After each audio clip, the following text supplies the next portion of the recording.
All right, welcome everybody. This is Civ4 AI Survivor Season 5, playoff game number 3, our third and final playoff game before we get to the championship. So, quick overview of the map. Here's our starting setup. This is a little bit on the smaller side for the Pangea maps, and sometimes that happens, just sometimes the maps roll out slightly larger. Have roughly the same size Arctic and Antarctic in this game, if you're curious. So not like some of those maps where one of the side is larger than the other. Does Gandhi have fast worker? Good question, and he does. We actually fixed that. And do the barbs have archery? I'm pretty sure we checked that, but just to be absolutely sure, it looks like they do. So those are our checks. As far as who is in this game, we have two people who won their opening round games. That would be Waina Kopak here and Gandhi here. We also have the winner of the wild card game, who is Gilgamesh, in kind of weird fashion. He probably should have come in second place, but did win. And then we have 3 second place finishers from the open round. We have Peter, who just tagged along with Alex's opening round game. Hannibal, who is a very close second behind Saladin.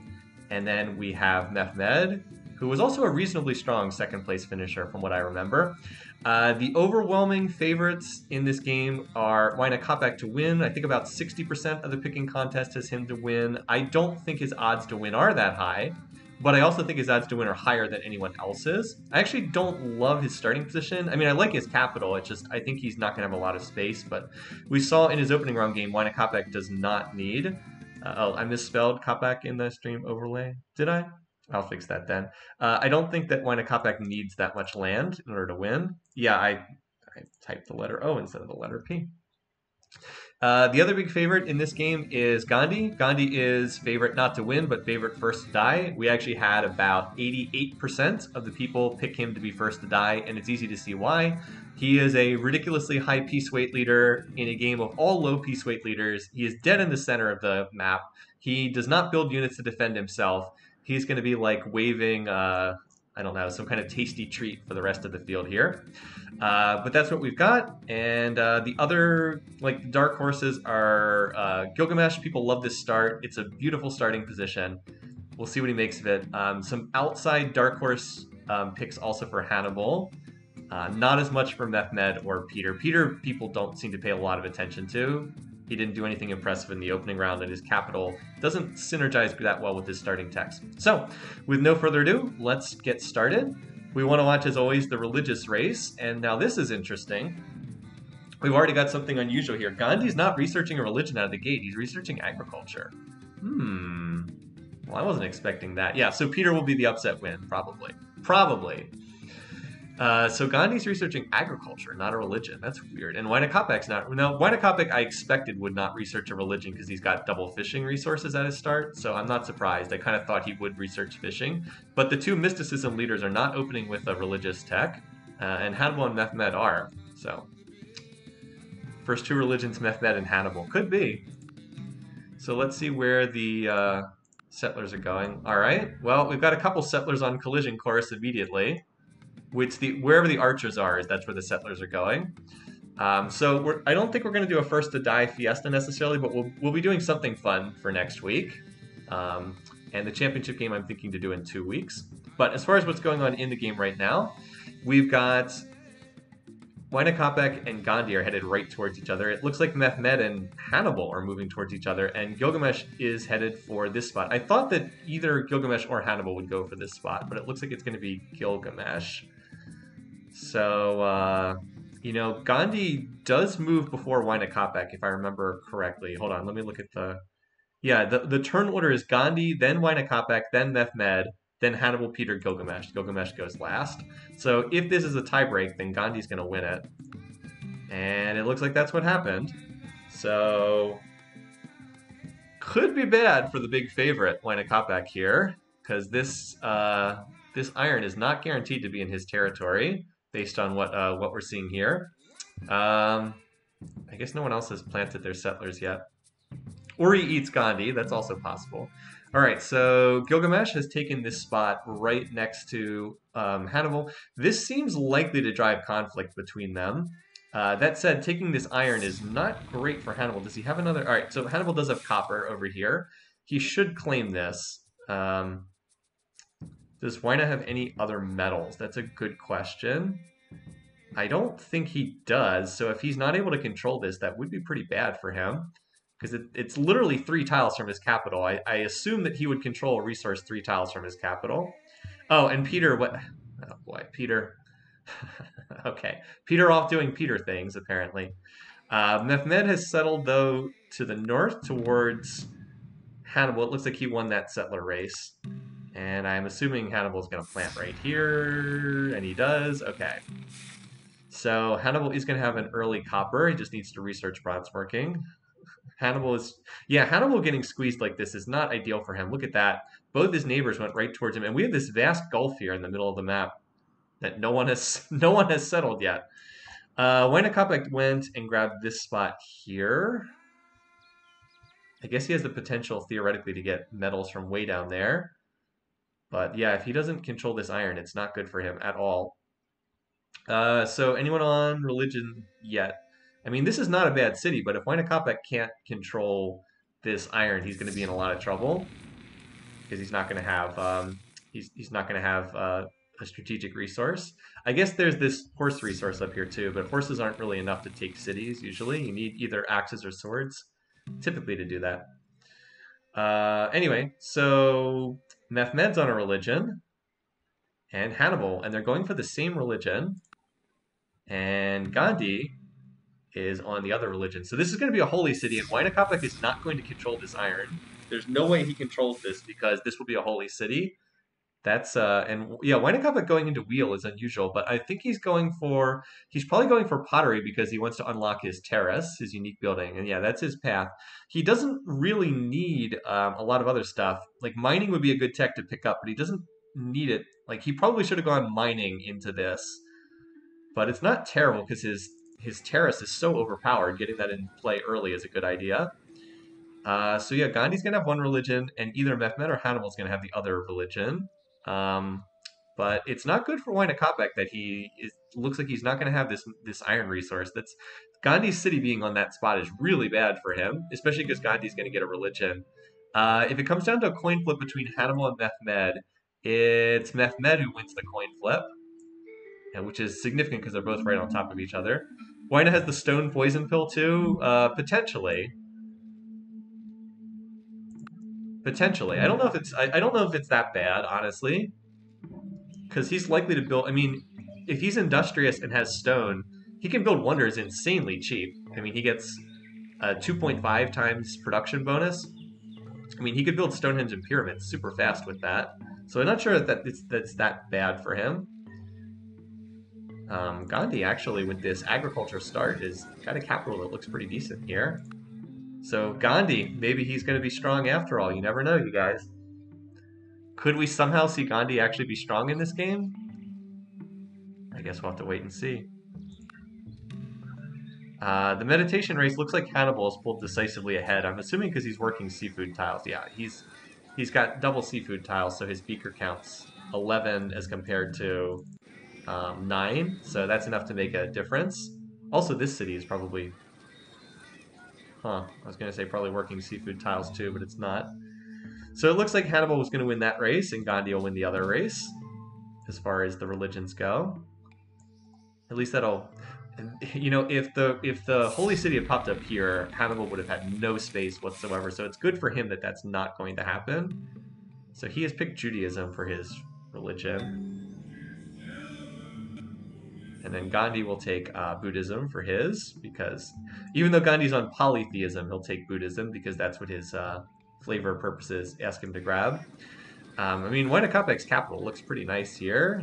He kind of needs to get mining so he can like mine. Like if he mines this hill tile, even though it doesn't have a with the stone on it, it becomes a 0 food 5 production tile. That's pretty good. But he also needs to. He has that low happiness cap. He would actually benefit from religion a lot. We might see the religion of Gandhi spread over to him, though. Oh no, Gandhi picked Hinduism. Never mind. I thought he would pick Buddhism, but he wouldn't. Of course he picks Hinduism. Duh. Anyway, this city has both Hinduism and a monument in it, so there's no chance that Like, there's no chance that this iron resource gets controlled by poor Wynakopek. He's just gonna have to make do with, well, maybe he'll get down to that iron in the tundra. Hopefully for him, he'll just play a peaceful early game and he won't have to be attacked by anyone early on. All right, here comes the next Gandhi settler. Gandhi's the first one to get a settler out on the map, I believe. That's a worker there. Yeah, because there's a lot of other people who have settlers that are close to done. Wynakopek hadn't started. Wow, 5 turns for a settler? Holy cow. That's a cheap settler for someone who's not imperialistic. Plus 11 food surplus, jeez. Yeah, he has all of his food bonuses. I was like, holy cow. Because, like, compared to someone like Peter, who has been building this for, like, the last 10 turns, just starts it and finishes it in 5 turns. Yeah, so Gandhi's got the only settler out on the map right now. And it looks like he's pushing into the center of the map. So there's a small chance he could, like if all these barb archers attack, there's a slight chance he could lose this settler to the barbs. But city on a hill, and they actually won't enter borders just yet because not everyone has two cities founded. Or actually, they all do have 2 cities founded. What am I saying? But I don't know if they enter borders just yet. I'm trying to remember what the trigger is for them entering borders. Anyway, wow, Wynakopek's down to just 2 more turns. That's a fast early settler. I mean, I love what he's done with his capital here. Now he just needs to get mining, which he has picked up, and early bronze working is nice for him too. His teching is going along swimmingly, and he's already got pottery for the terraces. Building up barracks here for some reason. So yeah, since let's go one more turn 25, and take a quick look at some of the capitals. We've said Wynakopek's capital looks amazing. The question is, can he get more land outside of that? Gandhi's done a nice job too. He's farmed his wet corn. He mined 2 tiles, farmed this tile too, which turns it into like a mini resource. Needs to get to animal husbandry, obviously, for that. Mehmed is doing stupid things. He's got all those food resources, but he's not using them right now. Should be using them to just pump out workers and settlers. Instead, he's building a settler here, working a bunch of unimproved forest tiles, and not even making use of his awesome resources. Barb City over there, yeah, is not great for Mehmed because he would want to just settle this area. Now he's gonna have to fight the barbs for it. Hannibal has connected both seafood resources. He doesn't have agriculture, but he is researching it. Did mine this tile, so his capital looks pretty solid too. He just finished a settler.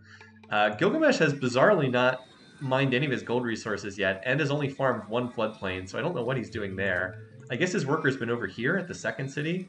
Has gorgeous, gorgeous terrain, and he did connect the ivory, or he's about to connect the ivory, I think, because his worker's building a camp. So, beautiful setup for Gilgamesh. He sooner or later will mine these tiles. I really like the way he started. Peter is a disaster of a start. I don't know what he's doing. This second city is absolute garbage. Well, Gilgamesh has to have mining because he's researching bronze working, so he has to have it. And one other thing to check. How do people feel about Gandhi? Well, let's see.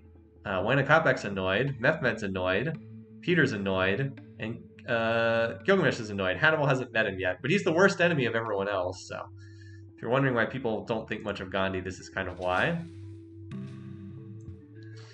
But yeah, some really nice spots for Gilgamesh. His opening of the game has gone well thus far. I'd have to say if you have him picked as your winner, it's a good start for him. I don't know where Hannibal is even going to send this settler. Let's turn it back on the settler watch. I guess he's got the settler here. I mean, I guess he's going to have to plant up here somewhere. He's just so cramped on space. Poor Hannibal. Wynakopek is okay. Wynakopek looks like he's going to grab the horses and the. Nope, never mind. He should be grabbing this spot. Instead, he's heading more towards the center of the map, which I guess is not a terrible call. There's a Peter settler out as well. Because I guess if he grabs this spot, he can backfill there later. It's more a case that the land is better over there. Okay. Well, I mean, I guess this isn't terrible, but it needs animal husbandry. Certainly not a strong early spot. Well, I guess it's better than over here because there's no food for this spot. And then now, well, Wynakopek's also building Stonehenge. Who's on Stonehenge? Let's just check real quick. So we've got 9 turns there, 7 turns there, and that's it. Just those two. Well, if you want to see conflict between Hannibal and Gilgamesh, this certainly looks like they're setting up for conflict between the two of them. I mean, this spot right here will be decent with the border expansion. It's kind of garbage, but without a border expansion. Oh, without animal husbandry, he can't see the horses. That's true. Wanakopek couldn't see the horses. That's true. And Peter's third city is actually a well-chosen spot. Copper and dry corn. Not bad. That's about as good of a spot as he could have picked. So Gilgamesh has finished bronze working. Gandhi's got another settler. Mehmed was the one who should have a settler out, and here it is down here. So he grabbed the copper spot over here. So noteworthy that Gandhi will have iron, but Gandhi is not going to have copper, because this copper that we thought would probably go to him has been claimed by Mehmed, and it's in 4th ring for Delhi, so it's not going to be grabbed anytime soon. So, alright, looks like Gilgamesh has now connected his gold resources, and his teching should be much higher than anyone else's as a result. Like Gandhi's at 13, Wanakopek's at 9, Mehmed's at 9, Hannibal's at 10, Peter's at 7, and Gilgamesh is at 23. Yeah, so that's quite nice. He's got another nice spot here. I actually really like Gilgamesh's opening. He's playing a really strong opening. I would say he's the early favorite based on the fact that he's grabbed this spot and has his gold resources connected now. Actually has double happiness because he's got the ivory connected too. This is really just a monster start. Now that's not to say he'll capitalize on this, but certainly he's put himself in great position off of this starting position. Yeah, Gandhi will not research ironworking quickly. He will be slow to research it, and he'll be slow to train units. So there's definitely going to be an opportunity for some other leaders to come after him. Alright, that Stonehenge build is still close between these two, but it does look like Wanakopek's got the edge. He needs happiness more than anything else. Gandhi's religion spreading to him would actually help him a lot, just to get an extra happy face in his cities. So Gandhi just finished another settler. Oh, Wanakopek just switched the tiles he was working for some reason. Now he's 3 turns away. He does win the tiebreaker with... Oh, you know what? Never mind. It's not that. It's he spent a turn in Anarchy. So one of them finished it. Looks like it was Wanakopek, which is probably good for him. A little bit more culture for free. Not that he needs it too badly because he's got the terraces, but free culture is free culture. Did he pick up animal husbandry? I'm just curious. Yes, he did. So, oh no, never mind. No, he didn't. They're building a cottage on that tile. Okay. No, he didn't actually pick up. Although, does this now give him enough culture to have a chance of flipping this tile? I don't think so, because it's 3rd ring for Cuzco and it's 2nd ring for Bombay.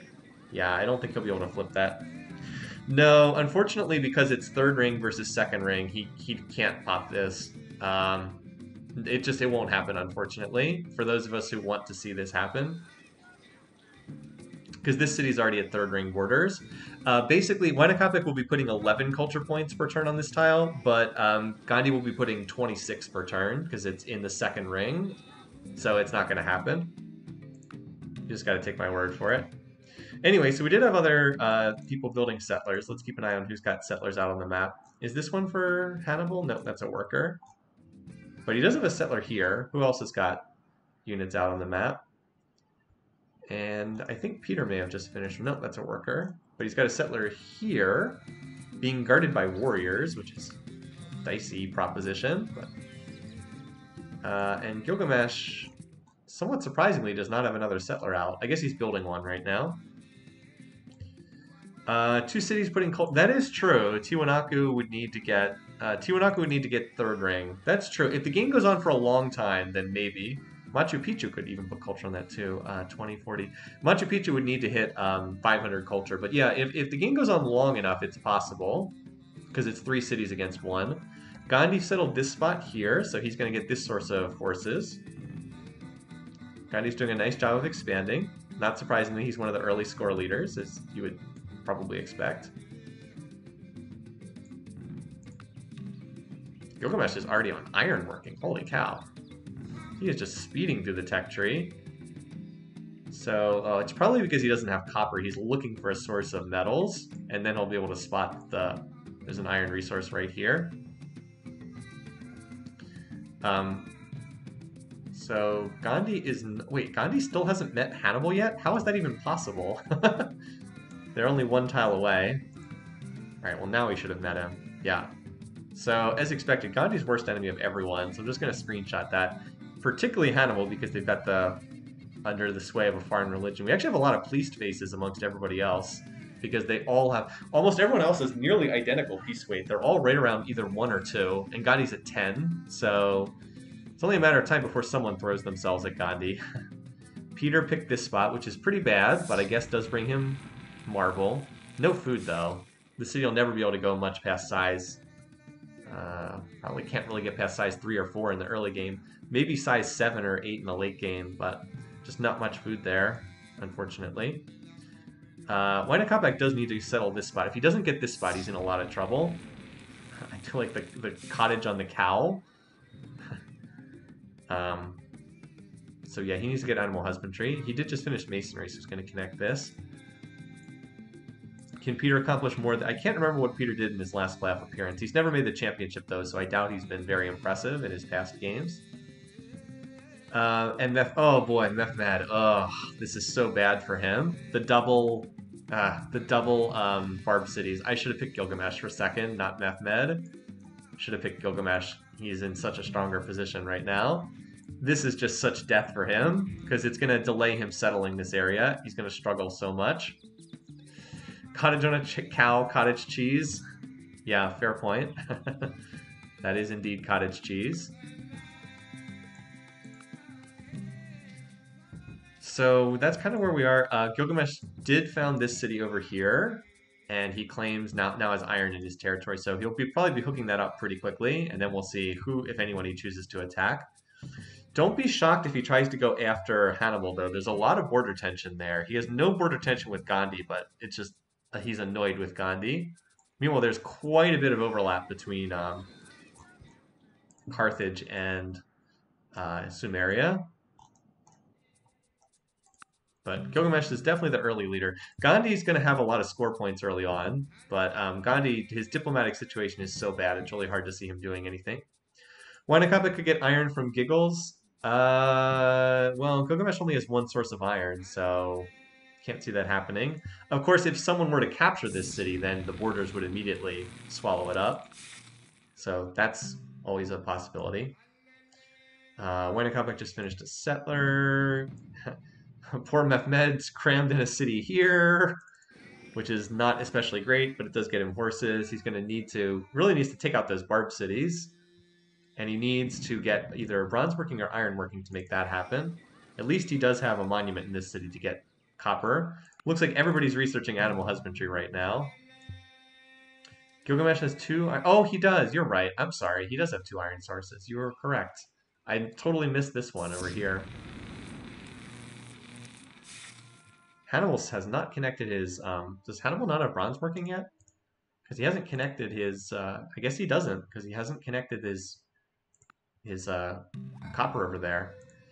If Gilgamesh were to connect that iron, which he already has, and just build swords, he could run over Hannibal really fast right now, which would then mean Gandhi would not be first to die.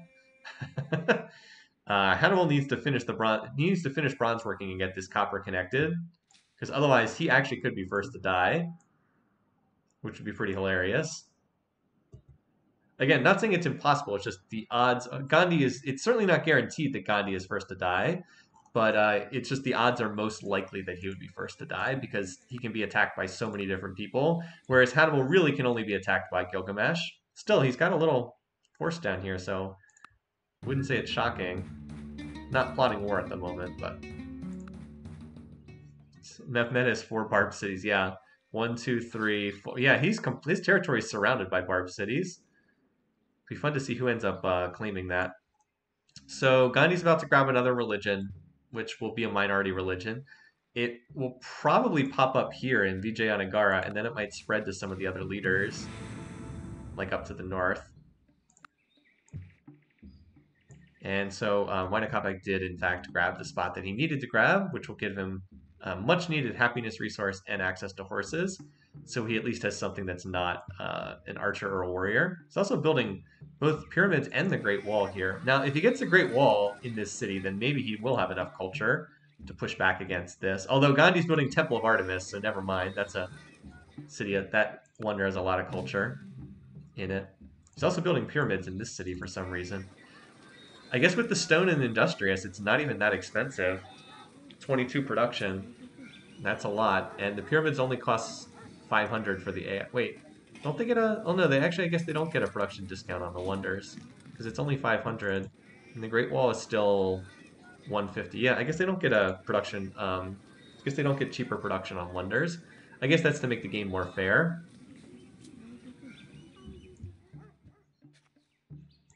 Yeah, so we'll have to see. I mean, it's too early to see resources getting traded around, but I wouldn't be shocked if that excess iron does get traded to someone. We can check to see if where is Gilgamesh? Yeah, he's not trading anything yet. The only discount on wonders is the I don't know what the Alper era bonus is. Is that in later eras? Boy, a lot of people are building Great Wall right now. I think Koinakapek's in the driver's seat to get it though, because he's one turn away. He wins tiebreakers with anyone except Gandhi. Gandhi has the is the first to play in turn order. Hannibal is still stuck on 3 cities, although Mehmed's not doing much better. Just not enough room for Hannibal. I guess he's going to put a city down over here. No. So where did that... Oh, so that popped up in Varanasi, the city that Gandhi just tossed down. Don't be shocked if that religion spreads to like Gilgamesh, because it's not far from his holy city. Or, excuse me, not far from one of his cities. If you're curious... Oh, we never looked at the bar graphs. We should be doing that. So GMP, Gilgamesh, when he connects his gold, suddenly leaps up to score to the GMP leader. Production, it's reasonably close. Gilgamesh and Gandhi are tops. Peter, Hannibal, and Mehmed are struggling. Food, everybody's reasonably close. Gilgamesh and Gandhi are tops at the moment. Power, Gilgamesh is way in front of everyone because he is the first to connect a metal resource. Still don't know why this hasn't been connected for Hannibal yet. He certainly could connect this. If he doesn't soon, he's going to be in like extreme danger, because he's got a ton of overlap border tension with Gilgamesh, and he has no resources connected. And Gilgamesh looks like he's plotting to attack someone, because he's building units. Nope, never mind. Apparently not. So the reason why it didn't say which city is because Gandhi planted that city, and then the religion popped up literally the next turn. So that's why it wasn't there. Typical AI building way more cottages than needed. The city isn't even working them.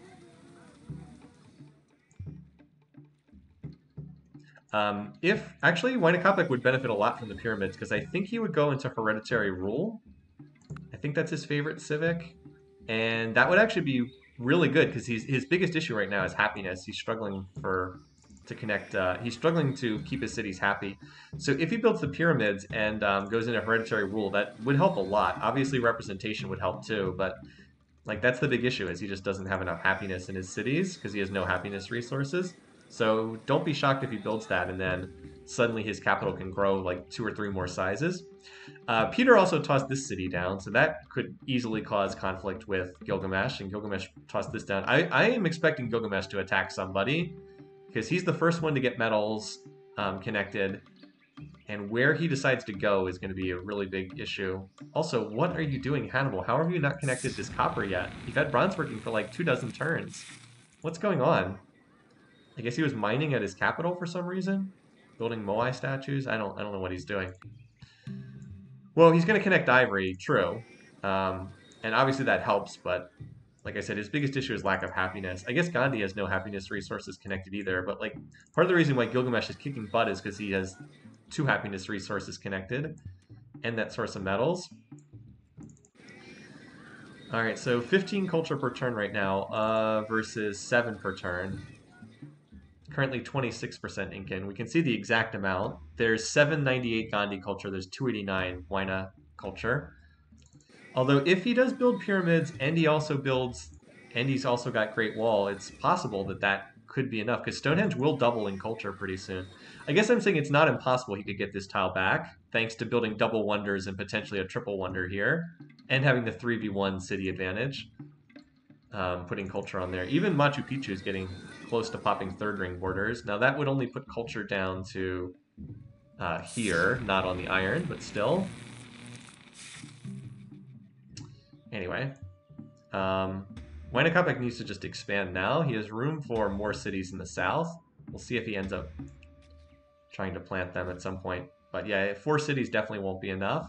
I'll have to take some territory from someone. Mehmed is struggling. Hannibal is struggling. I wouldn't say Peter's doing great either. It's really like Gilgamesh and Gandhi are the tops for the moment. Gandhi, though, does not have any metals connected. And I don't even know if he has bronze working. No, he doesn't. No bronze working, no iron working. So Gandhi is basically sitting duck for whoever wants to attack him. He has no units that can actually attack. And that's another person picking up another... Oh, interesting. So Mehmed picks up Gandhi's religion. Peter picks up the minority religion. That's probably not great for Peter. I wonder what Huayna Capac will switch to. I mean, Gandhi can defend, but he can't attack. I mean, look, he has 1 archer in this city. 1. Gandhi just does not build units. That's his biggest weakness. Part of the reason why he's so good at culture is because he spends all his time building temples and monasteries and does not build units. So, yeah. Mehmed picked up Hannibal's religion. Oh, I'm sorry. Okay. Thanks for the clarification. Huayna Capac has picked up Gandhi's religion, which is not surprising, considering that the holy city is literally right there. And he's in anarchy this turn, so... Gilgamesh got this city a couple turns ago, which is going to bring him silver as soon as the borders pop. Yeah, Hannibal just has been crowded out of this game. I don't know what he's doing. He's just stuck on 3 cities. It's like he lost his mind. He still hasn't connected this either. Hannibal is, I don't know what he's doing. I don't know why he didn't try to settle more cities than this. I guess he just got squeezed horribly. I guess he's now finally roading over to his copper, but like this is pretty bad from him. Yeah, now he's finally going to connect it, so. And Gilgamesh oracled something. Probably metal casting? Either that or monarchy, one of the two. All right, he went for metal casting. A good pickup for him. But he's really snowballed this game. 1, 2, 3, 4. He's got 6 cities. Most other people don't have anywhere near that many cities. I'm waiting to see if Huayna Capac's going to grab another spot. He should be founding more cities. If he stays at just 4, he's not going to be competitive. Oh boy. And there it is. There's our first war. It is not against Gandhi. So could definitely see Hannibal as first out of this game. This city only has 1 archer and 2 warriors on defense. Yeah, and there's a Hannibal. He is too slow to connect this copper, which has been in his territory for 30 turns now. Go Gilgamesh, yeah. Go Team Gilgamesh. I really wish I'd picked him for second at least. Because I don't think Mehmed's going to be in second, but we'll see. This should be enough to take this city. I don't think 1 archer can hold this. Because the 2 warriors aren't going to do anything. Well, I was wrong. Oh, look at the dice. So this is absolutely critical. This is so significant. Look at those archers. 0.30 per 6. That's 1 hit and 2 hits away. And this is so big because if Gilgamesh takes this city, this war's over instantly. Like, the war is just done. If he takes this city, Hannibal has 2 cities left and the game's over for Hannibal. But now, the copper's been connected. You'll see axes coming out, and now this looks like it could be a protracted war because Hannibal's going to have defenses up, he's going to have axes. If he just tosses down another city somewhere with this settler, it'll be 4 cities against 6, and that's probably enough to defend. Probably. So we could be seeing a protracted struggle here. Like, it's not just going to be an instant cakewalk victory, is what I'm saying. And Gilgamesh has also picked... Okay, So Gilgamesh has also picked up this religion. We've got a three-way religious block between Gilgamesh, Gandhi, and Huayna Capac. Huayna plus Gilgamesh as top two actually looks pretty solid at this point.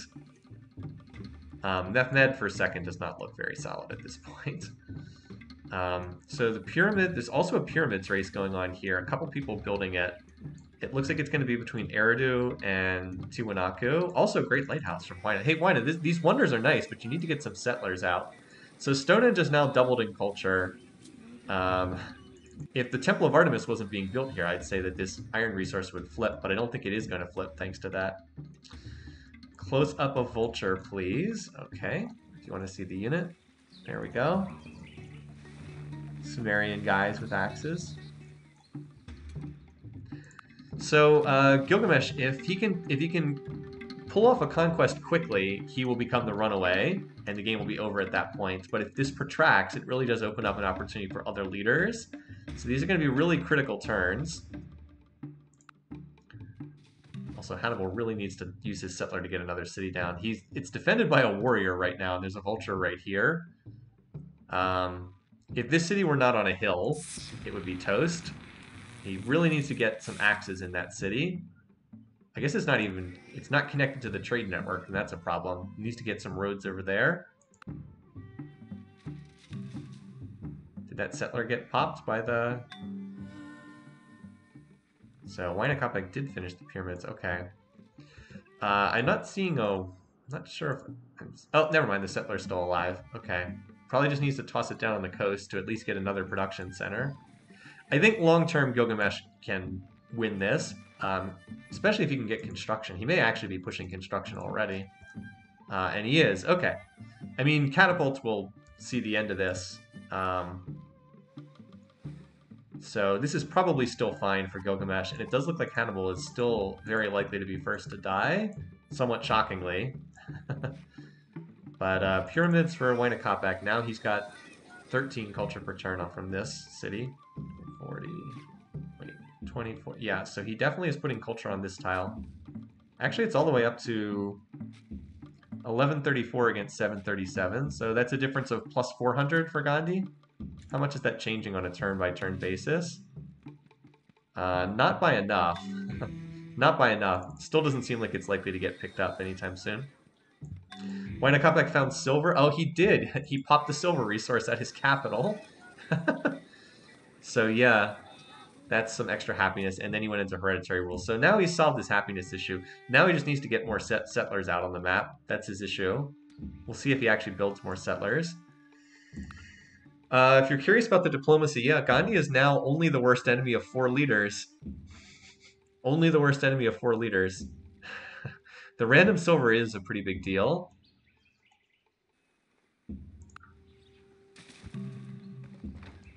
Anyway, this city does have a spear, but Gandhi finishing Temple of Artemis means he's now got a lot of culture in this city. Probably too much for this tile to be taken back. Just doesn't seem too likely. Oh, hey, and Mehmed's starting to do stuff. He got a Barb City. Very nice for him.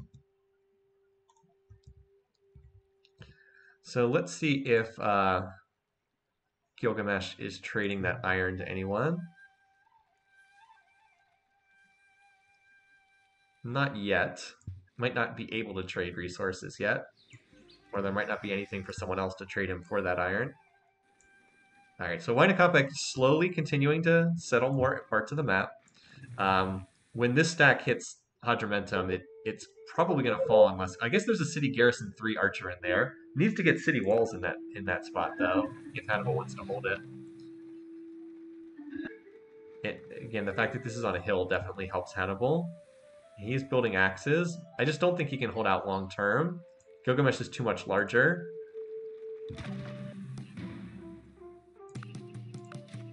So yeah, here comes what is this? Oh boy, what is Hannibal doing? He just moved all of the defenders out of the city. 2 swords, a vulture, 2 chariots, and a spear against 1 archer. It's like, are you kidding me? He just moved the spear and warriors out of the city. And he just moved 2 archers over here. Well, Hannibal does move before Gilgamesh, so we will have a chance to move these units back into the city, but they lost any fortify bonus that they had. Also, Gilgamesh is a moron and didn't attack that turn, so had the chance, chose not to attack. I still think this city probably falls against that stack. Like the spear can kill the chariots, so the chariots aren't that useful, but the swords and the vulture are going to have good odds. Well, never mind. Didn't succeed. Hero Archer again, surviving with 0.5 health. And we've got a Hindu block going on right now. Did Wainakopek settle? No, he did not settle near the Southern Iron. So the Southern Iron's a bit further away, but if he keeps settling, then he'll eventually get down there. It's kind of what he did in his opening round game. Yeah, his cities are definitely growing in size. I don't know why he's working as citizen specialist. Wainakopek is certainly positioned well to take advantage of fall for Gandhi. He just needs some source of metals. If he literally, if he had this iron resource in his territory, I honestly think that he would be building up to attack Gandhi. Might be better if he waits for construction, though. He is closing the gap. Now he's down to less than 300 culture. The problem is Bombay is going to pop its borders in 5 turns, and then it's going to be really hard for him to get culture on that tile. Or to continue getting culture on that tile. Although this city will pop its borders in 20 turns, and then that will offset a lot of that. We'll see. The constant battle for this iron resource, because it's just such a critical tile. Gandhi, by the way, does not have any metals connected either. So he has horses but no metals. So Gandhi really is a sitting duck. Maybe for Mehmed. I wonder if he's building up to attack someone. Nope. Won't declare it pleased. How does he feel? He doesn't like Gandhi. I wouldn't be shocked if Mehmed attacks him, although the best thing for Mehmed right now is to take all these Barb cities. It does appear that he's working on doing that. But if Mehmed takes the Barb cities and attacks Gandhi, he will emerge as a big power in this game.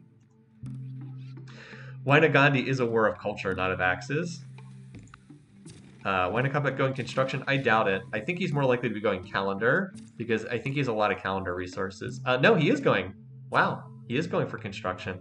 I guess he's got the ivory, so maybe he doesn't need metal units if he can connect, if he can get war elephants instead. Don't be shocked if Peter is thinking about fighting someone too. I guess he's not. I was just checking. So far, Hannibal has pushed back 2 attacks on this city, and I guess he's hanging in there. But construction is being researched by Gilgamesh, and that probably will be enough to swing their war. I would think so anyway. Unless they can sign peace or something. Like, those archers with City Garrison 3 can only do so much. I'm also surprised that Hannibal has never built walls. Did he just not research mason? No, he never researched masonry, that's why. He's going for ironworking, which he doesn't really need. I mean, I guess swords are okay, but axes are honestly better as defensive units. He doesn't have iron, but he doesn't really need iron. This city's been whipped a fair amount. So yeah, Mehmed continuing to take those Barb cities. So for all the flashiness of the Gilgamesh versus Hannibal war, Mehmed is slowly making a lot of progress here by taking some of these Barb cities. Here, Gandhi's trying to take this one. So Mehmed's economy kind of sucks. Actually, it's not as bad as I thought. And he will be able to connect... Oh, he already has copper connected, so he doesn't really need that. Wainakopek still building more settlers over here. He's got 1 under production. Building Moai now. Built an awful lot of wonders. Actually, this is down to just 200... Wainakopek's down to just 200 culture points behind. So yeah, he's putting 13 points per turn from this city on that. He's putting 53 points per turn from this, because this city's already hit the 500 culture third ring. Yeah, he's putting 53 culture plus 16, or plus 13, so he's putting a lot of culture on that tile. That's because Stonehenge has already doubled. Too bad Great Wall doesn't produce much culture. But yeah.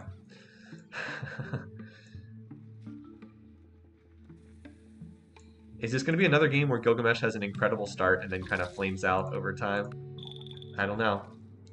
Well, Hannibal certainly can't be moving units outside of his city. This is a mistake. Oh boy. So that was kind of a mistake by Hannibal. He moved his defenders out. They got instantly killed. And then now his city has an archer and a chariot to defend against this. Well, nice knowing you, Hannibal. That was one thing he absolutely could not afford to do, is move units out. No way to win now. Not that this was likely to last much longer anyway, with construction in the pipeline, but Hadrumentum is very dead. Yeah.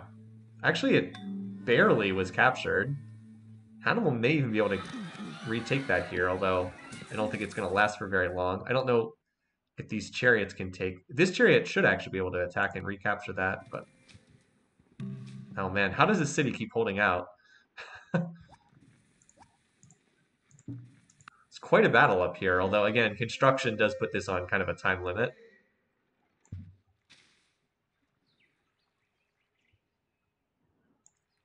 I thought that Wynakopek had another oh, never mind. Actually, he's got a settler just standing in his capital.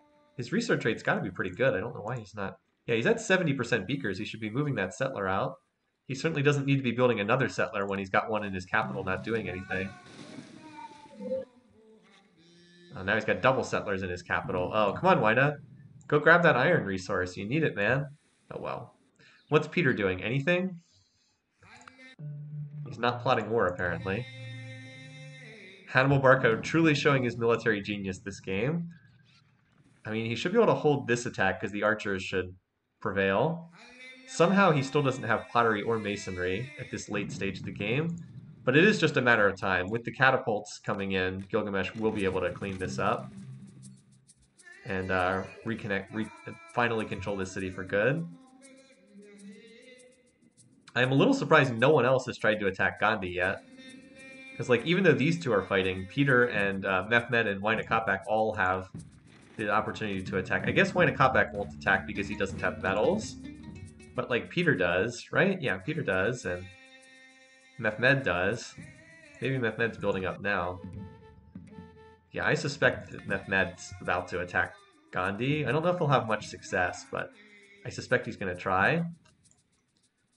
The city is only plus 100 culture points for Gandhi right now. If he's not holding it with this, yeah, you know what? He's actually slowly losing this. This is going to flip to Mehmed, or not Mehmed. It's going to flip to Wynakopek pretty soon. I'm actually wrong. I was actually wrong in saying that he's not going to have it. I underestimated how much culture Kuzco was pumping out, and Tiwanaku as well. Especially when Tiwanaku pops borders in 10 turns. That'll really add to the culture. And here comes another settler for Wyna. Is he going to head for that iron? Guess we'll see. There's another stack over here, but it's not really threatening Hadrumentum just yet. Now it is. So archer and spears. You know, those chariots are all mincemeat against the spear, and then the archers should hold against the vulture, I think. But again, the city really, really needs to get walls. It's kind of shocking that it has been able to hold it for this long. That's why that initial combat was so important, because if the initial combat had taken the city, then Gilgamesh would have already won the war. Hannibal would be dead already. But because this has been protracted for such a long period of time... Also, what happened? Oh, here we go. Oh, is Wyna going to settle right here? Alright, somebody's going to have iron once he gets workers down there. So he will have a source of iron. And Gandhi sniped the Hanging Gardens. It was almost finished for Wynakopek, so he got a big infusion of money. I guess not that much fail gold. Of course, this tile's going to flip in a couple turns. It's less than 100 culture behind now. Or less than 100 culture points behind. Here comes yet another stack. Where are the catapults, though? 1 spear and 3 archers. Well, I guess it'll be 4 archers after this attack goes through. Also, there's an archer on the attack for Gilgamesh. Yeah, that attack didn't succeed. Although 1 sword did promote. Alright, so here's a catapult. But once the cats are in play, it should be enough. Still, Gilgamesh has been slowed down by this. Like, this lengthy war has definitely protracted things. I keep checking Peter because I keep wanting to see if he's plotting war. And he is. Now, here's the big question. Does Peter go to war with Gandhi or does Peter go to war with Gilgamesh? That's a hugely significant moment in the game. I actually think he's plotting to go to war with Gilgamesh. Or he could even be going to war with Huayna Capac, although that seems less likely. Let's just look at how he feels. So Gilgamesh, or Peter, is annoyed with Gandhi. He's +3 and he's annoyed. Poor Gandhi. Poor Gandhi. He's annoyed at +3. Pleased with Huayna Capac. He's pleased with everyone else. So Gandhi still feels likely for Peter. If Peter were to... Oh, but his stack is on the border with Gilgamesh. If Peter plows into Gilgamesh here, it's going to ensure that Hannibal survives for a little while longer. And we really could see a snowball for Mehmed and Huayna if they go after Gandhi. So there's a lot going on right now. Now, Huayna Capac is not plotting war, which is, again, he doesn't have metals connected yet, so I'm not surprised. He's got another settler headed down here. Hopefully for him, he's going to try to grab these fish spots. He needs to get a worker down here so he can connect these resources. So yeah, we're kind of at a critical moment in the game as far as what Peter decides to do here. Because I think Mehmed's plotting to attack Gandhi. Like, I'm reasonably confident that that's what he's thinking about. Gandhi has iron working now, but this tile is down to... Oh, you know what? Gandhi's going to improve this tile, and then it's going to flip to Huayna Capac. He's going to mine this, and it's going to flip over in like 2 or 3 turns, because it's... I know we spent a lot of time on this one iron resource, but it's really important in the context of the game. It is about 65 culture... What is it? 60... It's 66 in favor of Gandhi right now. And now it's... So there's the war declaration we were expecting. Okay, so that's 2 wars. But will Gandhi have metal to defend himself? Because if he loses his iron, he loses his ability to defend himself. So it is plus... It's plus 59. So Huayna Capac was gained by 7 points that turn. Although, again, he's going to gain a lot more than that as soon as this city pops borders, because then it'll be 33 culture per turn from this city and 55 from this city. And yeah, there's no way that he can hold that. So it's going to flip very soon, just in another turn or two. Also, this city's going to be captured pretty soon, too. It looks like Gilgamesh pulled part of his stack out. So now the other question is, what is Peter going to do? Where is the stack going? Is it headed for Gilgamesh or is it headed for Gandhi? Because we're sure that that stack's going somewhere. Still hasn't launched a war yet. Also note Huayna Capac just quietly, patiently expanding down here. These will be very strong. Like, these are both be good city. Well, this one won't. The city has no food, but this city is going to be a strong city down the road. It's got all the food it needs, and then he can just remember he's got Great Lighthouse. So Great Lighthouse plus financial for the coastal tiles. Now, if he builds Colossus, it's going to be like ridiculous. So Huayna Capac does now have catapults. You can see he's building them. Gandhi has not connected the iron. Oh, you know what? Oh, scumbag chariot pillaging the iron. The scumbag chariot pillages the iron. Gandhi has no metal units. A random Ottoman chariot runs in and pillages the iron. Wow. And it's going to flip in probably I'd say 3 or 4 turns. Wow. Scumbag Mehmed. I mean, if it's just archers, swords are pretty good against them. Mehmed does not have catapults, but Huayna Capac does. So if he were to enter this war, he could clean up against Gandhi. All right, a lot of tension in this game right now. I feel like we're kind of at one of the decisive moments in the game over like the next 20 to 25 turns. We're going to see, we're going to like find out how this game's going to break down. So Gilgamesh does have catapults here, so this city is toast now. He'll just take a turn or 2 bombarding them. It does still feel like first to die is probably going to be Hannibal, but it is possible that if Peter jumps into a war here with Gilgamesh, that Gilgamesh could sign peace like with Hannibal and then opt to turn and deal with Peter. Just keep watching this because I really want to see where this stack is going. Got a big stack here, but so far it hasn't done anything. But this city is toast. Oh wow. Okay, I didn't even realize that that city was going to be captured that easily. Okay, go Mehmed. Just took out one of Gandhi's cities. Gandhi has one, two, three. Only has 4 cities left. So yeah, with Gandhi having no medals, he's really not in a great position to defend himself. He's really heavy on the chariots apparently. Oh, and look, dun dun dun. I'm like zooming in. So the tile has flipped. The tile of the game has ended up flipping. Wynakopik just needs to improve the tile now. He's got a worker right here. So yeah, as soon as he finishes that, he probably will start building metal units and can be. Oh, you know what? he's improving this tile too, so he'll have iron next turn. But the key thing is Gandhi does not have any metals. He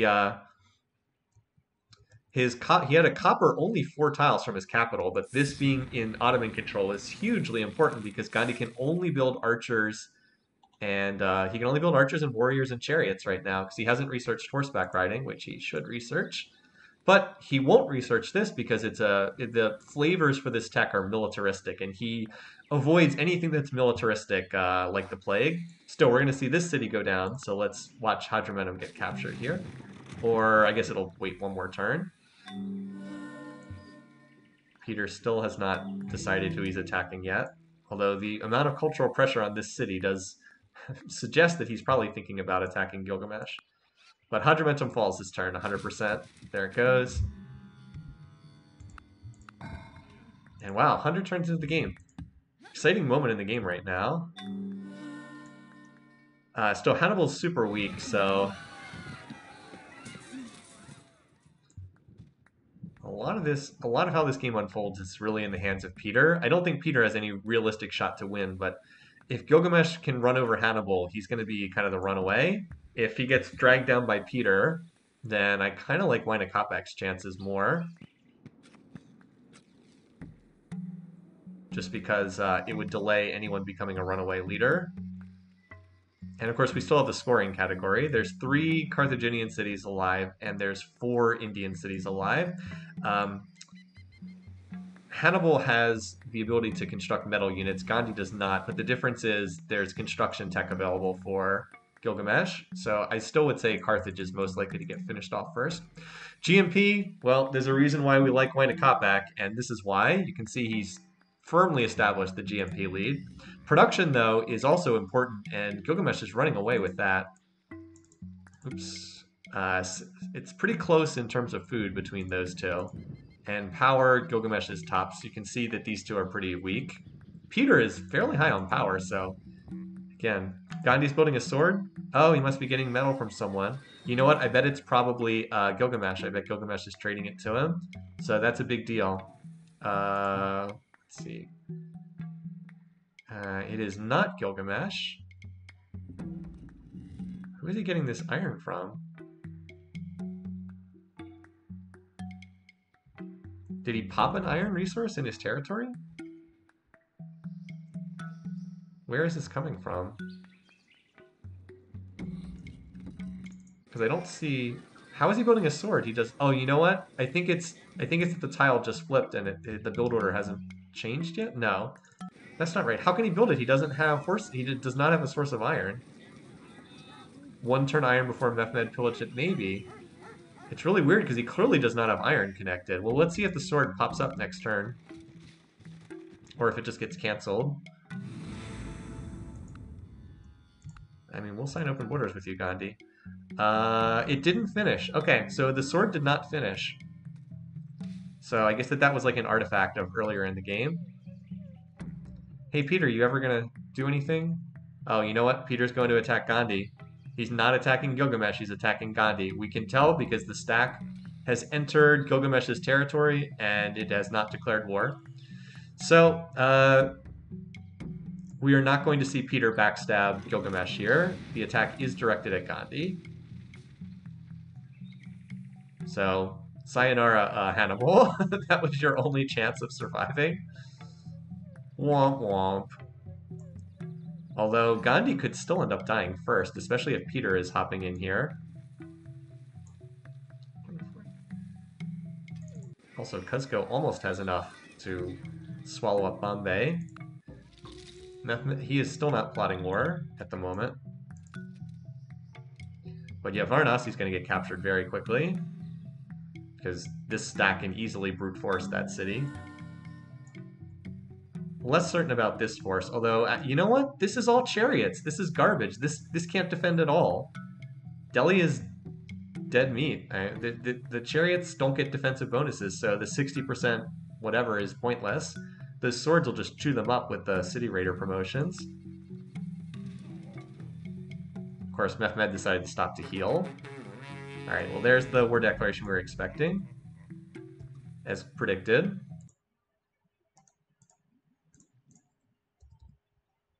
That's our third one of the game. Turn 104 mysticism from Peter, yeah. Meanwhile, over here we've got a new stack pushing forward towards Carthage. A lot of catapults. Needs more actual units. Oh, never mind. Here comes the other units. Yeah, this is going to turn into a race as far as who's the first one to get finished off.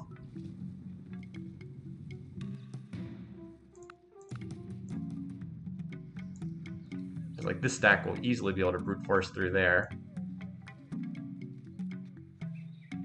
Whereas Gilgamesh will have to take time to bombard the defenses. I still can't believe that Hannibal hasn't researched masonry yet. It's not an expensive tech. The defenses will drop much faster without walls to have to cut through. Look at all those city raider units. I mean, against chariots and catapults, which don't get defensive bonuses, that's an easy cleanup. So Varanasi has nowhere near enough to defend against that attack, so that goes down. So there's now 3 cities left. One of which just finished the mausoleum, so okay.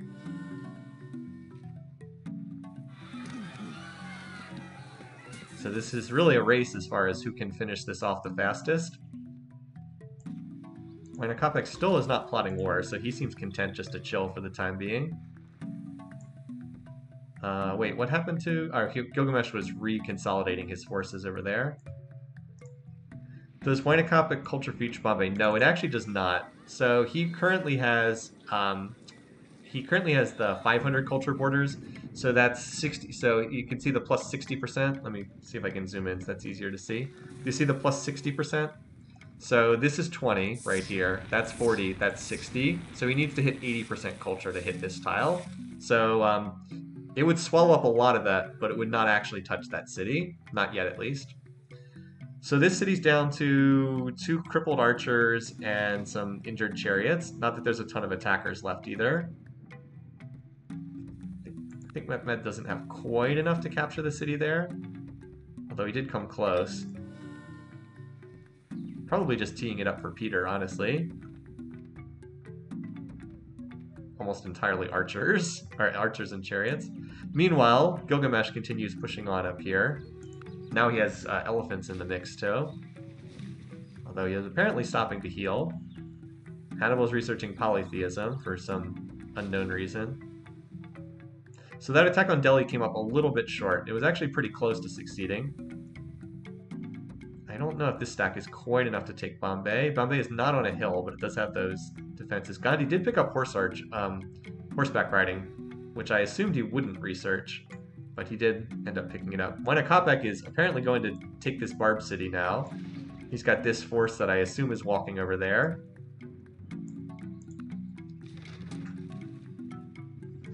If you took control of Gandhi when he attacked, what would you have done? I would have died. It's not survivable.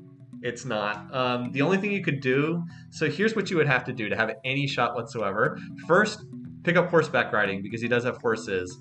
And then just whip out a gazillion catapults and horse archers, and then just keep using them to kill incoming stacks until you can get peace. That's all you can do.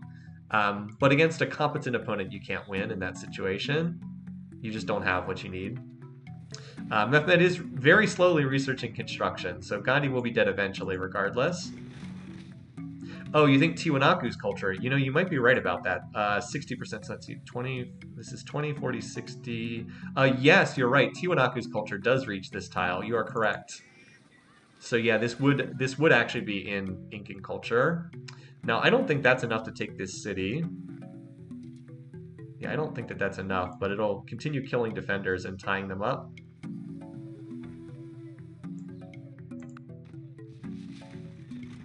Yeah, see, that attack did not succeed at all. I don't think it killed much of anything either. Probably one of these two probably needs construction to finish off Gandhi, which means that Hannibal continues to be the favorite for first to die. Gandhi has elephants now, does he? He has horse archers. I don't know if he has elephants, because I don't see any ivory in his territory. Yeah, he has horse archers. He doesn't have elephants. Why Kopak bringing the catapults over here to capture this Barb city, which he should be able to do pretty easily. Yeah, Gandhi is not going to be first to die, barring something weird happening. Pretty sure it's going to be... Wait, where was that? Oh, over here. Okay. There's still another Barb city. I guess Mehmed continues to split his forces because he continues taking Barb cities. Yeah, I've been wondering if Kopek would jump into this war, but he is apparently content just to keep taking Barb cities and building. Maybe he'll start plotting though. So that Barb city picked up. I mean, Kopek's he's going to be looking pretty strong after this. So even though, let me kind of rephrase this. Even though Hannibal is dying and Gilgamesh is picking up territory, because it's taken so long, Gilgamesh is not the runaway that it looked like he could have been. If he had completed that conquest on like turn 90, he would have been an enormous runaway. But like because this has been dragged out, he's just going to be a strong leader. He's going to be one of several strong leaders. It's going to be Gilgamesh and Kopek and Mehmed are all going to be strong. By the way, I didn't even realize this, everyone's practicing Hinduism in the world except Hannibal. A lot of shared religion, which is pretty interesting. And it's also, we'll also have to see, like, because, like, Kopek is friendly with Peter and he's friendly with Gilgamesh, so we might not see that much conflict between these four left over because their peace weight is similar and they're all going to be in the same religions. This could turn into kind of a peaceful game afterwards. Anyway, Carthage has shockingly held. What? Okay, what? I thought for sure that this city was just about to be oh, never mind. There's more units here. Still, I'm kind of shocked that this city wasn't just instantly captured, because that was a huge stack outside of this city. For the time being, it seems to have held, and I'm really surprised by that. Gandhi's still relentlessly researching more religions. Gotta keep researching more religions. We keep checking in on Kopek because we keep wondering if he's going to attack Gandhi. He's +8 and cautious. I know someone put that in chat, Cuthrays. It's like +8 and cautious. Did you want to see how how much peace weight really sucks when you're on the wrong side of it? Yeah, so we probably won't see Gandhi fall until construction gets researched. I thought for sure that this attack was just going to take Carthage and that would be that, but apparently not somehow. Yeah, this Hannibal putting up quite the defense here somehow. Rather surprisingly so. Now, Kopek's territory is now surrounding Gandhi's territory on like every side. This is setting up pretty well for Kopek. He's going to let all these other leaders fight early wars, exhaust themselves, and then if he's smart, he'll sweep in here and just claim all the rewards for himself. He really should start plotting a war with Gandhi. I don't know if he will, but he could, certainly.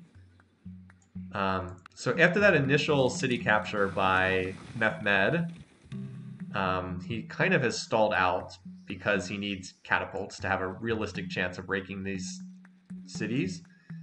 He's still researching that. Peter also needs construction, but he's not even close to finishing it. So these wars are just kind of grinding on. I mean, Gandhi's dead. Even if he doesn't die in this round of wars, there's no way he makes it to the end of the game. Not with 3 cities. Hannibal too. I don't see how Hannibal makes it to the end of the game on 3 cities. But he managed to hold for the time being, kind of shockingly. Especially because he still doesn't even have... Did he ever manage to pick up masonry?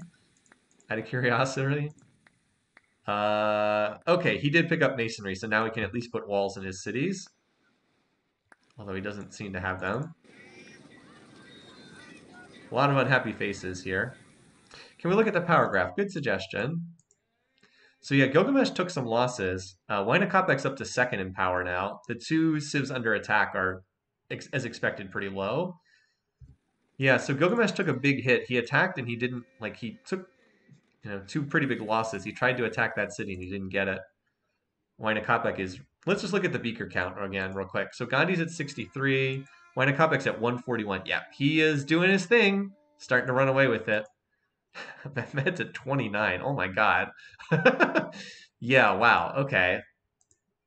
Even Hannibal's research is better. Peter, oh my god, Peter's at 27. Gilgamesh at 64. Yeah, this is starting to feel like Wainakopek's game to me. His research is just really starting to pull away, and it's so well positioned to get a lot of spoils from Gandhi's demise. And he even founded another city down here, which is going to be another strong spot. Seafood, it's all he really needs. Remember, Great Lighthouse, so he gets all those Great Lighthouse trade routes. Now he just needs to build Colossus, which he might do now that he's got the forge. Like, if he gets Colossus too... Oh, never mind. He's building it right here, and he's going to get it because no one else is building Colossus. Yeah, I mean, financial plus Colossus plus Great Lighthouse plus all those tundra fishing cities. I mean, this is going to be ridiculous. 4 commerce on every single one of these tiles? Come on. Wainakopek just chilling here. He's such a good leader. I swear to God. He's just so good at this game. All right, so Gilgamesh is building up yet another force. Maybe this one will have more success at punching through. Maybe not, though. I really thought that previous one was going to succeed.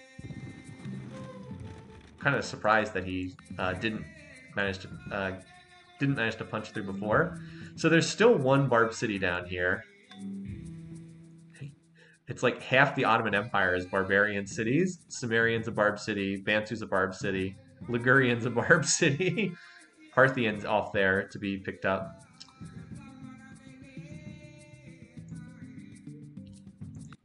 Hey, Waina, you might want to just build some units and take these Gandhi cities. No, okay. I mean, they'll still be sitting there for you. For my scoring purposes, I would appreciate it if you would take out Gandhi before Hannibal is wiped out. I know that like everyone else in the picking contest also has Gandhi as first to die, so it doesn't really matter for scoring purposes. Yeah, Gilgamesh can't seem to take that capital, even though it's a lot of mounted units. So he'll use the catapults here, but I don't know if this is enough to take the city either, based on what I'm seeing. It actually looks like Hannibal attacked his stack, which was really dumb. I think that's what he did. I think he's been using a lot of flanking, these flanking 2 Numidian calves with their 50% withdrawal chance. I think he's been using a lot of that. If he wins the battles, he does flank the catapults, because I believe they have flanking, right? Yeah. Like, he can flank away the catapults if he wins with his Numidians. Yeah, for the time being, he's continuing to push this back. I'm kind of shocked that Gilgamesh is having this much trouble defeating someone who has all of 3 cities, but he really is struggling. Now Gandhi's got war elephants. Must have gotten ivory from someone? Because I don't believe he has ivory in his territory. Someone must... Let's just see who's trading it to him, out of curiosity.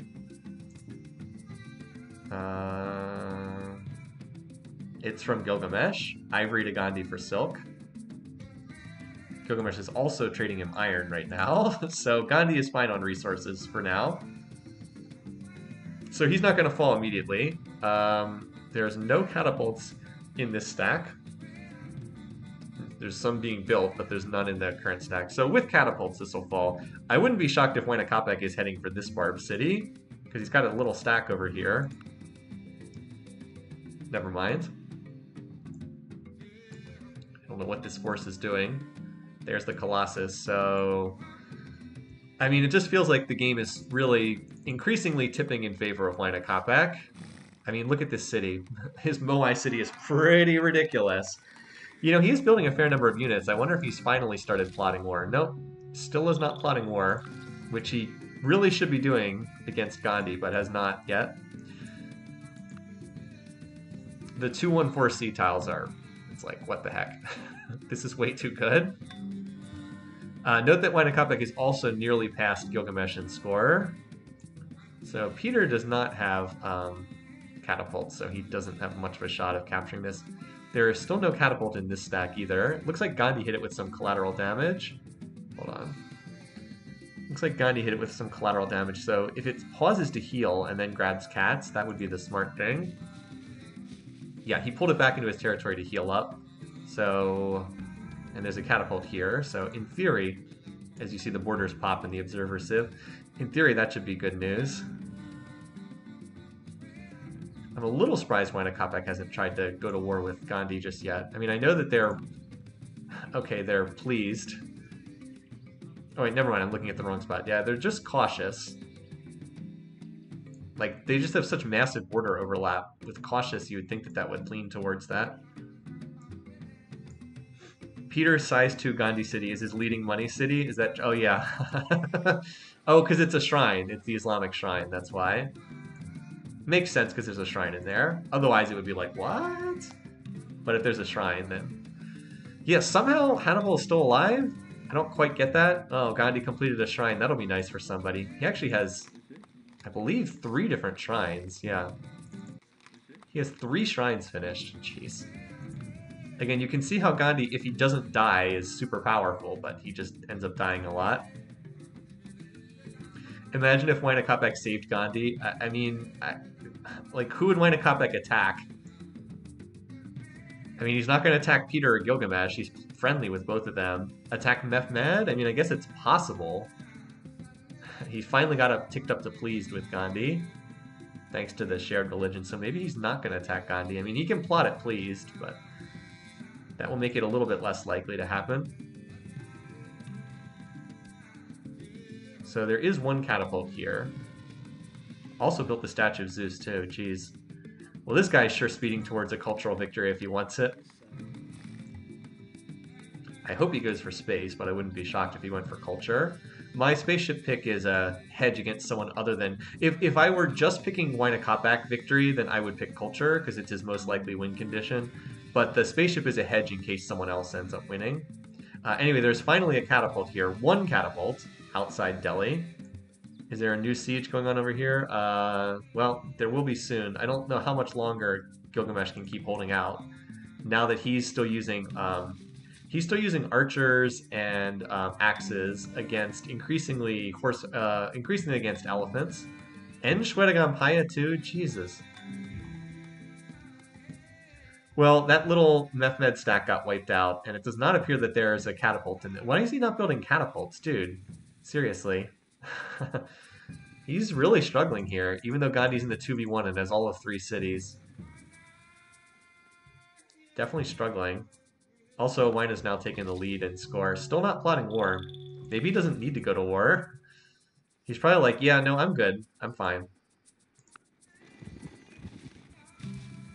So, like, this stack would be sufficient to take the capital. Oh, there's 1 catapult in there. And the Great Library, too? What the heck?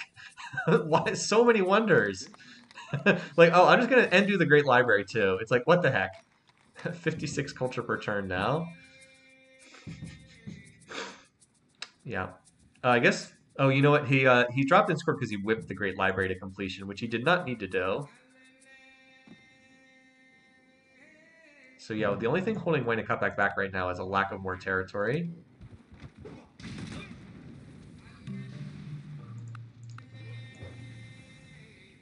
Alright, meanwhile over here, Carthage looks like it's about to get attacked. Will this finally be the time that Gilgamesh punches through? He's actually got 2 separate stacks. Now, if he's smart, he'll combine them together. If he's dumb, he'll attack with this force and then wait and then attack with the other force. Okay, it looks like this is finally about to fall, because there's very little on defense anymore in this city, and Hannibal's frantically pushing out Numidian cavalry, which are not the unit to use. Like, meanwhile, this city's at 52% defense, but that'll take a while to grind that down. Waina Kopek's on machinery. So yeah, this city should fall, and then that'll basically be the end for Hannibal. There'll still be some mop-up operation afterwards. Wait, what? How is the city still alive? What happened there? Oh, he didn't attack. No, you needed to attack that turn. You just let the defenders heal for a turn. I still think this city is doomed, though. All right. So yeah, that will break the back of Hannibal, losing his capital like that. But this has been a long and drawn out war, not the easy victory that it could have been. So next up, we should see Delhi. Wait, what is this stack going? I have no idea. Delhi is having its defenses bombarded, but I don't know if there's enough attackers right now to take the city. For some reason, they're healing over here on the hill. Those catapults are super exposed right now.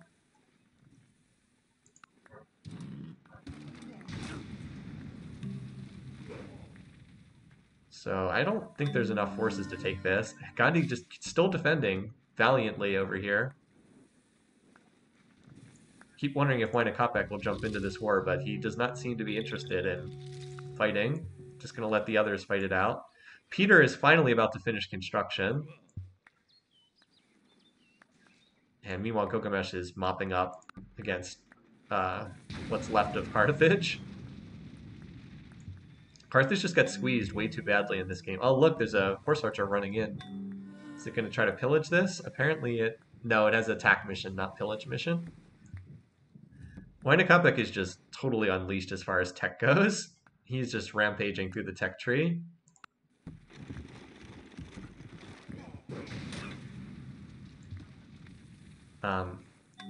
Yeah, if you would do the smart thing and just attack Gandhi, but he does happen to like Gandhi, so yeah, this is Mehmed is not punching through Gandhi at all.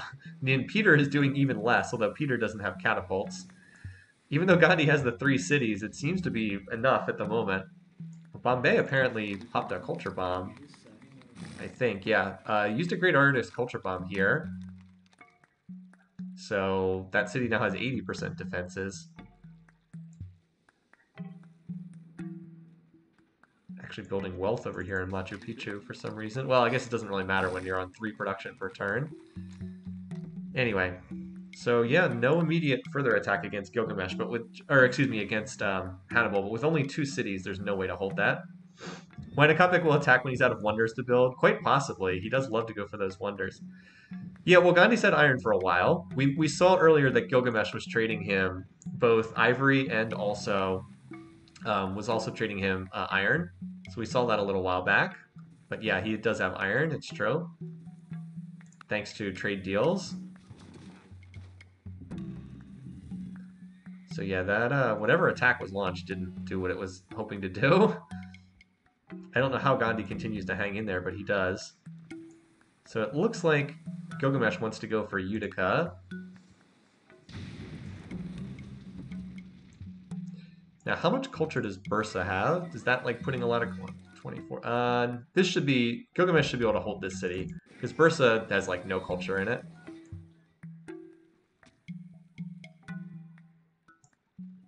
Peter has now joined this little force, but there's just too many defenders. I'm not going to get through anytime soon. Oh, is he going to build the castle for the extra trade route in these cities? Just make it even more disgusting?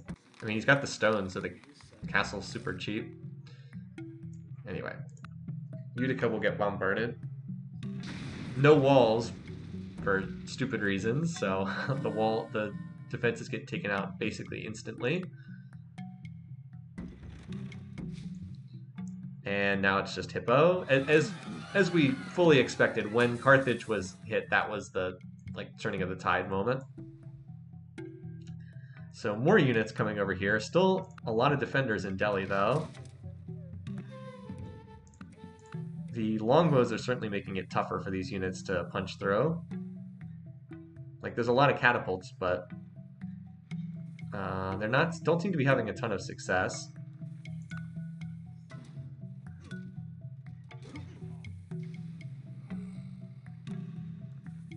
Yeah, there's still a lot of units in there.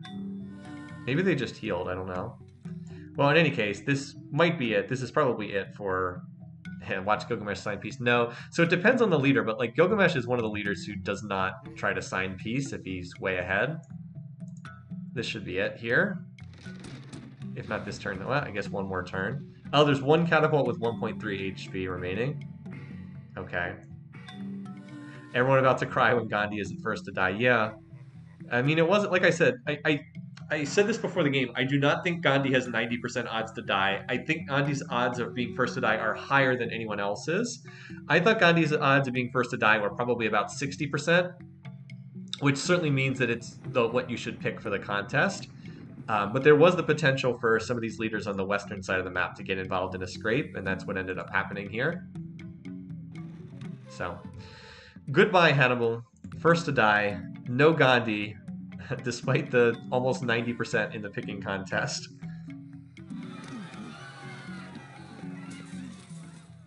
All right. Carthage has been destroyed. So let's mark that down in our contest. So first to die is Hannibal.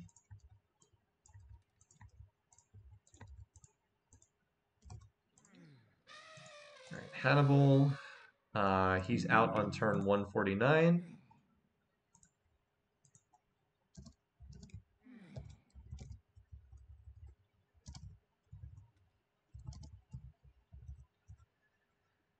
And the kill ended up going to Gilgamesh, who I believe is leading in the kill count for this season. No, never mind. I had him confused with someone else. He's just at 3. We don't have anyone who's really run away with the kills this year.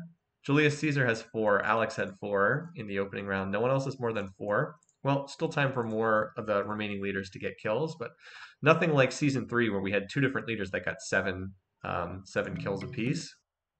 All right. I gotta put the chat back up too. Okay, there we go. Oh, into the picking contest. That's right. I didn't mark it in the contest. Hold on. So playoff 3. First eliminated Hannibal. All right, let's see how many people had that. Not a lot. 1. Wow, one person. Who was the one who had it? One person.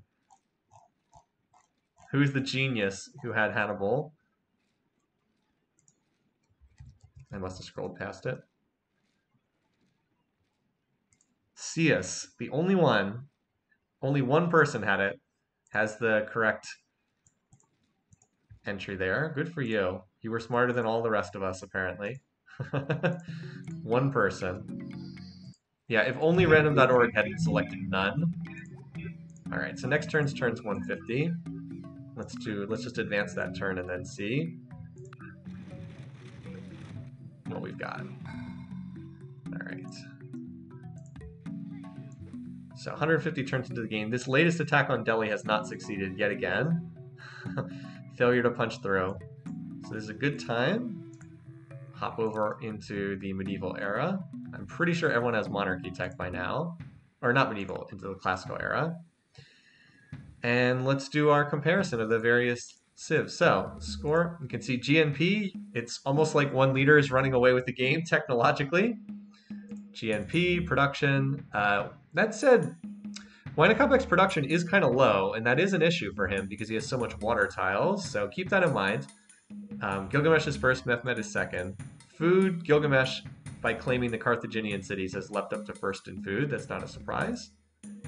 Power, Gilgamesh is first. And you can see the other leaders. Gandhi is in last. Culture, that was Gandhi using the culture bomb. In terms of research rate, Gandhi is at 88, Wynakopek's at 284. Mehmet's at 56, Peter's at 73, Gilgamesh 128. I'd say it's between Gilgamesh and Wynakopek as far as who wins this game, with the edge being for Wynakopek. He really does, he just needs to acquire some more territory. That's the only thing he's missing. The smartest thing for him to do would be to attack Gandhi, and he is not plotting war apparently. So, still not going for it. He will acquire Bombay at the end of this war because of the culture. Like, his cultural borders will eat up that territory immediately. But he wouldn't get either of these cities, so he's certainly looking pretty good here. Gilgamesh, though, has gained control of the north, so Gilgamesh, of course, has a chance to plant more tundra cities up there. In terms of overall city count, we've got, for Gilgamesh, 1, 2, 3, 4, 5, 6, 7, 8, 9, 10, 11 cities. Wynakopek has 1, 2, 3, 4, 5, 6, 7, 8, 9, so 11 to 9 at the moment. And I'd have to say Gilgamesh's cities are higher quality because there are a lot of tundra fishing villages for Wynakopek.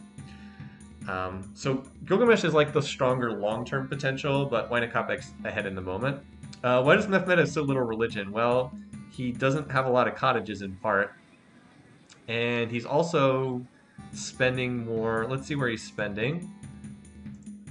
So I don't think he's a lot of infrastructure either. He is spending also on those espionage points too, which always slows them down. But I think it's because he's been spending so much time building units instead of like developing his infrastructure.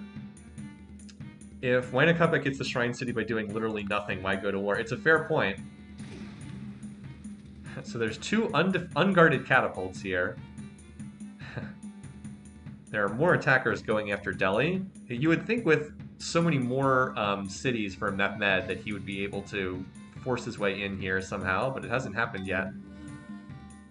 Like, he definitely has more so many more cities, but...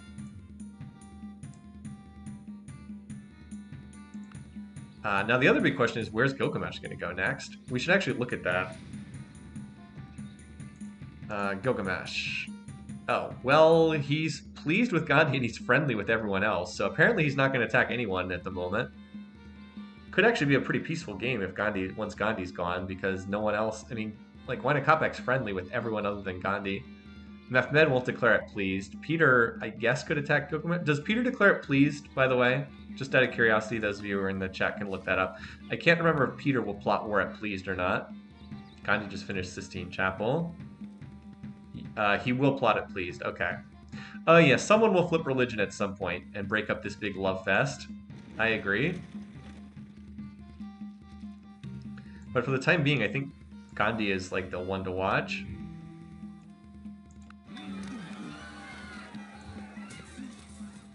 So that Barb City was auto-raised up there.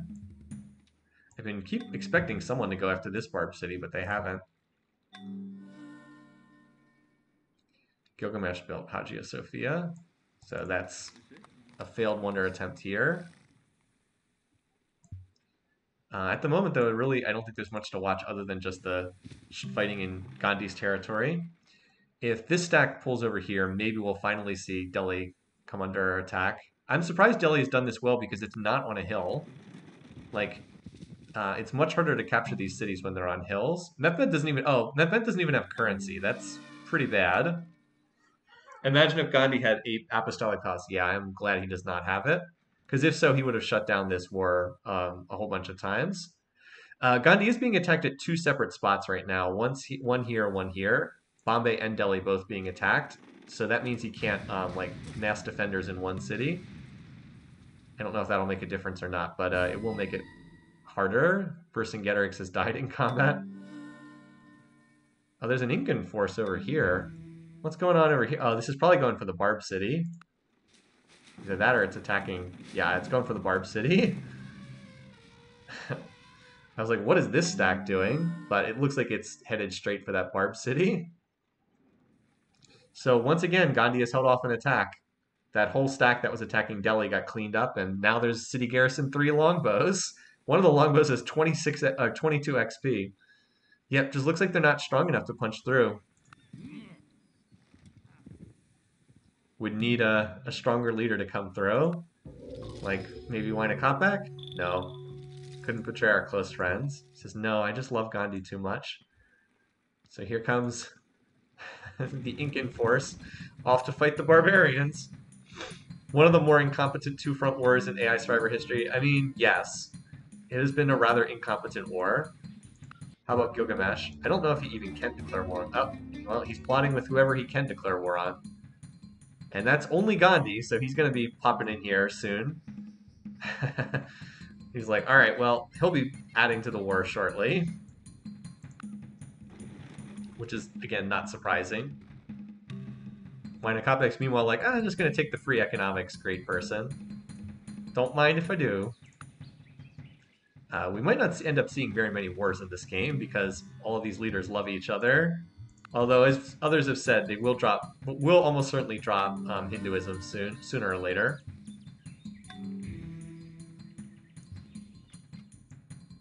So this city will get captured. the Wynakopek fishing village, fishing villages ahoy. So in order for my picks to work out, I would need Wynakopek to win and Gilgamesh to get involved in a war with Wynakopek that would knock him out of second place. I do think that if they fight, then Mehmed would have a decent chance of getting second, because Peter's like irrelevant in this game. But I also worry that Gilgamesh could just end up becoming too strong, period, if he can take over like Gandhi's core as well. Like, I don't really want Gilgamesh getting all those cities, because that would just make him too strong. Once again, another failed attack at Delhi. Here comes yet another force. When a Kopek's golden age has begun. Okay, buddy. Maybe you need to slow down a little bit there. He's at 90% research right now. What's his tech rate in the golden age? All right, so he's at 600 beakers per turn right now. And Gilgamesh is his closest. Gilgamesh is the closest comparison. He's at 180. Okay. So again, I know he's in a golden age, but it's like, what the heck? Part of this is also due to the fact that Kopek's favorite civic is hereditary rule, and like everyone is running hereditary rule. Literally everyone's running it.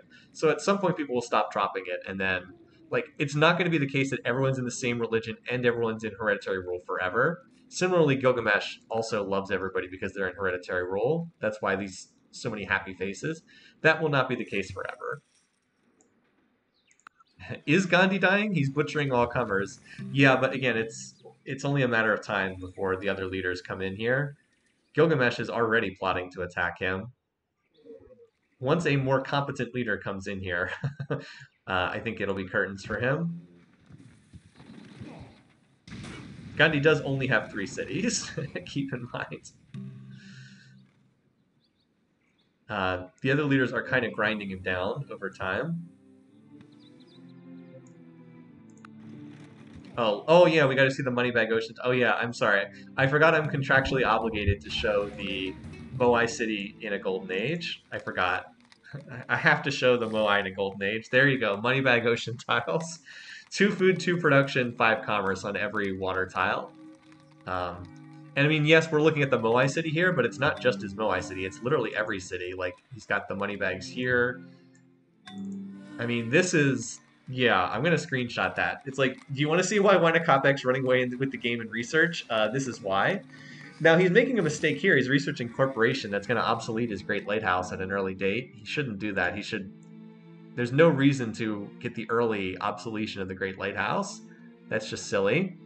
But apparently he wants to go for that. So he's just going to be like -1 trade route. I guess his internal cities get +1 trade routes, but whatever. Yeah, but like you could, I mean, so here's his tech tree, right? He's researching corporation. We'll scroll that off the screen.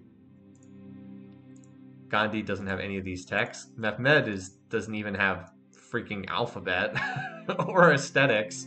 While he's off researching corporation.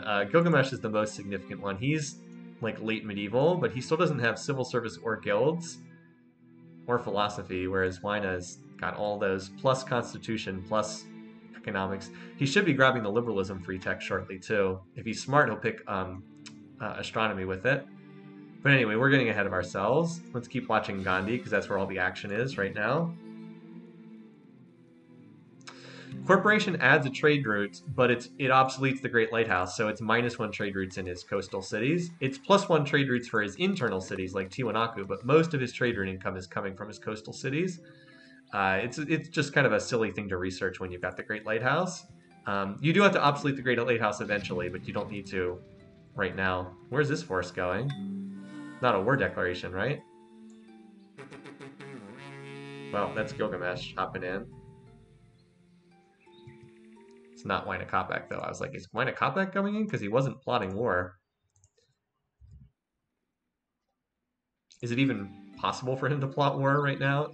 He's pleased at +14, so he still can plot war. But he is not plotting war at the moment. Anyway, so Gilgamesh is like, hey, you guys are so incompetent. Let me show you how this is done, okay? It's like I'm gonna come in here and show you guys how to conquer somebody. Apparently he's going for Delhi. What wonders are in here out of curiosity? Sistine and Hanging Gardens. Nice wonders. Both never go obsolete. He's like, alright, Mehmed, enough of this.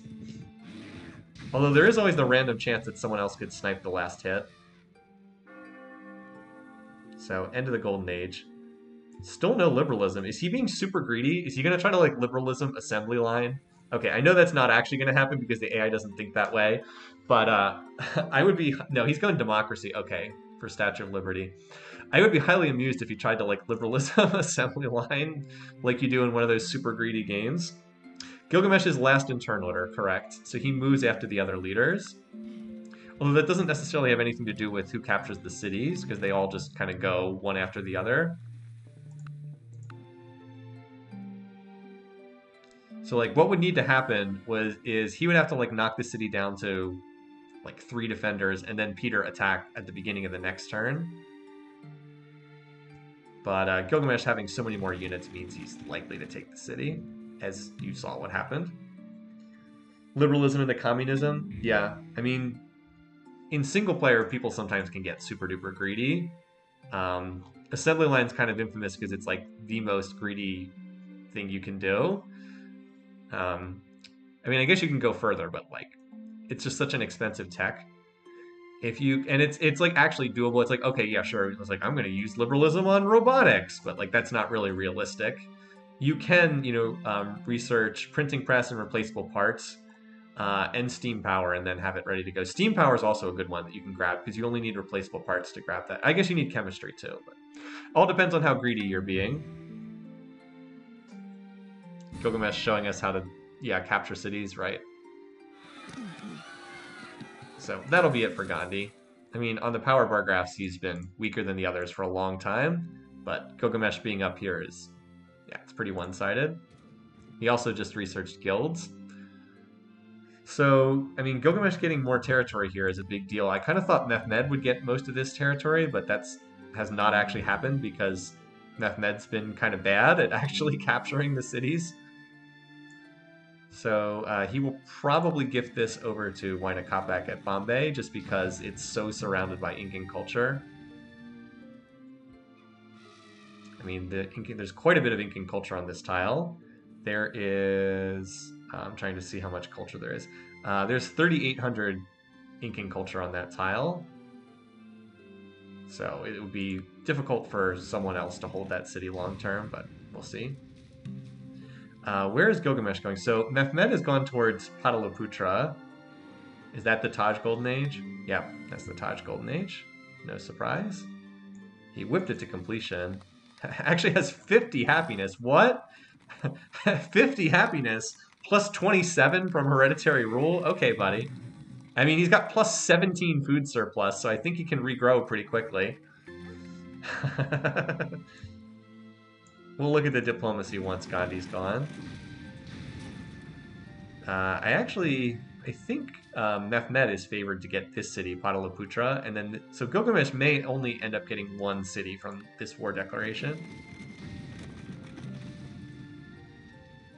Also means that Mehmed might get the kill credit here, which is rather undeserved, but if it happens that way, it happens that way. So yeah, we'll see if he liberates that over to Huayna Capac. I would expect that he would, but we'll see after the borders pop out. All right, Gandhi's down to his last city. Defenses are down. Mehmed's got a whole bunch of units. He's got more than enough to take this. Will he attack or will he dilly-dally until Gilgamesh walks up? No, he did not dilly-dally. So that's that. Gandhi is out, as expected. Mehmed gets the kill credit. But he survived longer than someone else, which I think is pretty good for him in this game. Now, were there any wonders in here? Mausoleum was in there. That's pretty nice. All right, let's mark this down. So Gandhi, you had an impossible mission. You did quite well considering the horrendous hand you were dealt, but ultimately not quite enough. So Gandhi is out on turn 184.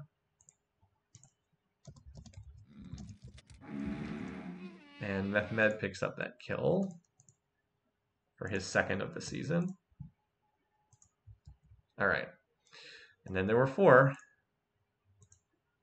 that are like best buds at the moment. All right, so here's our diplomacy. Mehmed can't plot it pleased. Peter could declare on Huayna Capac. That would be a very poor decision, but that's the only war we could see at the moment. So don't expect to see much in the way of warring until people flip out of hereditary rule or they flip out of Hinduism. A lot of elephant noises. So yeah, that's kind of where we stand. Bombay is definitely surrounded by Incan culture, but we'll see if that gets liberated or not. Certainly would be a nice pickup for Wainakopek, considering. Oh no, what is he doing? He's farming over those cottages. Ah! Why? Why are you farming? That's a mature town. It's a 3/8 tile. Why are you farming it? Ah! So that didn't take very long. Liberated it the next turn. Which makes sense. They're friendly, so they're more likely to do that. But now Wainakopek has the Hindu shrine, too, so... Oh wait, Wainakopek just went free religion.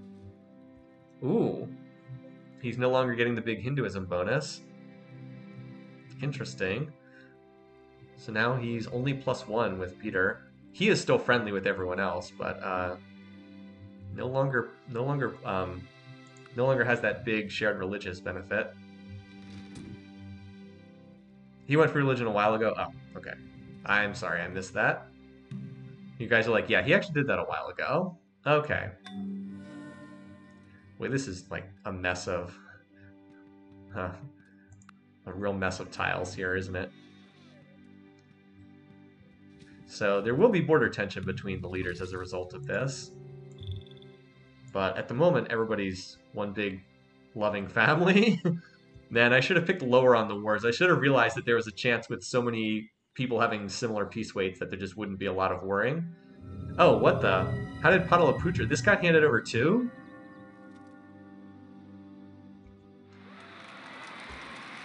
So, discovers liberalism and gets another city liberated. Jeez. Okay, everything's coming up Inca, apparently. Yeah, we need to check the liberalism tech. It was astronomy, which was a good choice. He picked astronomy. Smart choice. Now he'll be able to snowball his teching further. He's also building spiral minarets, which is he can't even use unless he has a state religion. But I guess he maybe wants it just for the culture. Don't be shocked if he starts pumping culture to go for an early cultural victory. I'm hoping he just keeps accelerating in tech and goes for space. I kind of need him to fight Gilgamesh at some point and defeat Gilgamesh if my picks are going to work. But right now, Gilgamesh looks really strong. So we'll just next turn for a bit until something happens. Because right now, it looks like things are pretty quiet. Speaking of culture, does he have a third city? I mean, none of his cities are that high right now. Ollantaytambo is third in culture, although it's only producing 40. So he's a long way away from culture. Wainakopek got more cities in that war than Gilgamesh. It's true. He got 2. Gilgamesh got 0. So out of the Gandhi cities, Wainakopek got 2, even though he never fought anyone. Gilgamesh got 1. Never mind. Gilgamesh got 1. He picked up Delhi.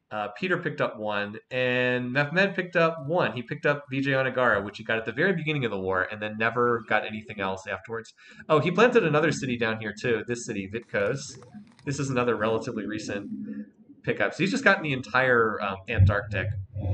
Now, we did see some extra cities for Gilgamesh. He planted this one, Amma, and he picked up this one, Shurapak, for the furs. So Gilgamesh has picked up some extra cities too. But, I mean, this is a lot of water cities, and every water tile should be for... Wait, he's finding... Oh, did he obsolete the... Oh, he obsoleted the Colossus because he got astronomy. That's right. I was like, wait, what? But he obsoleted the Colossus, that's why. So, yeah, very, very profitable setup for Wainakopek, considering he's never fought a war with anybody. Now he's going for early communism. Just a little bit of an odd choice. Maybe the maintenance cost? No, but he's at 90% research. He shouldn't... Oh, you know what he wants? He wants the Great Spy. That's what he wants. So he'll be vulnerable until he gets rifling, but with everyone being so pleased, I can't see anyone... The only one who even can declare war is Peter, and I think that would be a horrible move for Peter. Maybe he'd be dumb enough to do it, though. After those obsoletions, how's he doing in research? Yeah, he probably did hurt his research by obsoleting Colossus and Great Lighthouse at an early date. Gilgamesh is in a golden age, so I don't want to. Yeah, his research is down to 600 beakers. I think it was higher. Gilgamesh in a golden age is still only 400, though.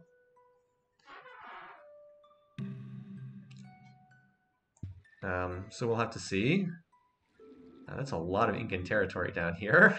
The big thing will be how quickly does Huayna get rifling, because he should be pretty safe once he gets rifling, because he's way out in front of everyone else in that regard. Like, I don't recall him being a leader who ignores rifling. I mean, Mehmed's on Code of Laws, so... Freaking Code of Laws. Gilgamesh... Did he just go? No, never mind. I was looking at the wrong entry. I'm like, we're just waiting for someone else to go free religion or for someone to drop hereditary rule. Because we're pretty much going to be everyone's friends until that happens. Anyway, Huayna just keep grabbing all the freebies on the tree. Like, he got the free great spy at communism, and now he's going for the free great scientist at physics. So he's just grabbing all the freebies on the tech tree.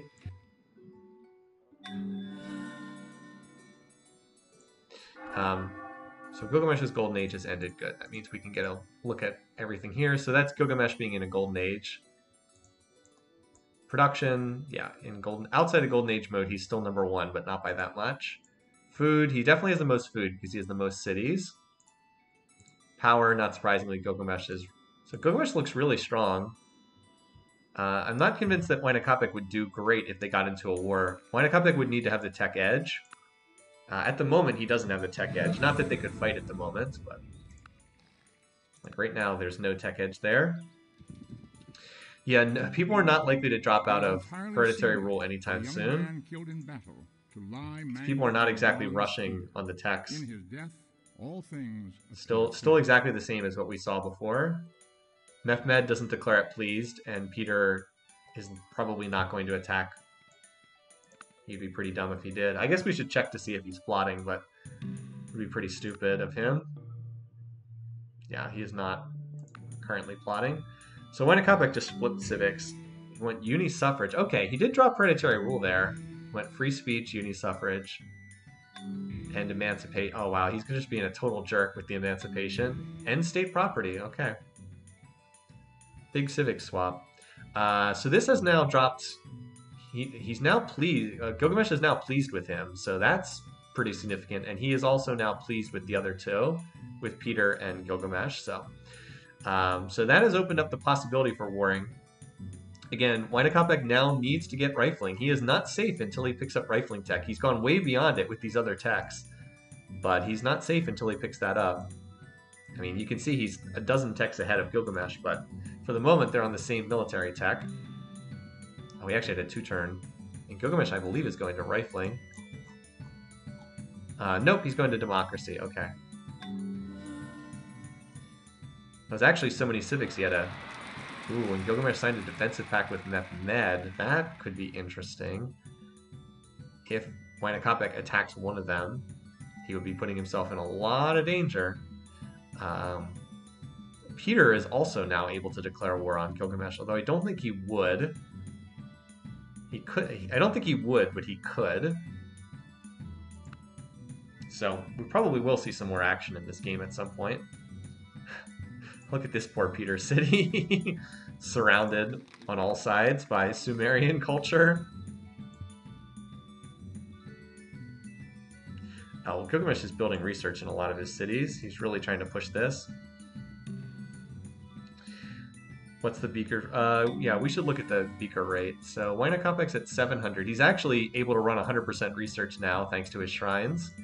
That's pretty nice. Mehmed's at 300. Peter at 150. Ugh. Gilgamesh at 391. And he's like double anyone else's research rate right now. Oh, Peter converted to Islam. Uh-oh. Oops, that might be a mistake. And Huayna just triggered another golden age. Why didn't he wait for the golden age to swap his civics? Oh well. All right. Well, popping into that is probably not the best idea for Peter. Now Peter's all the way down to cautious with Gilgamesh. Yeah, he lost a lot of his shared. He's now pleased with everyone, cautious with Gilgamesh.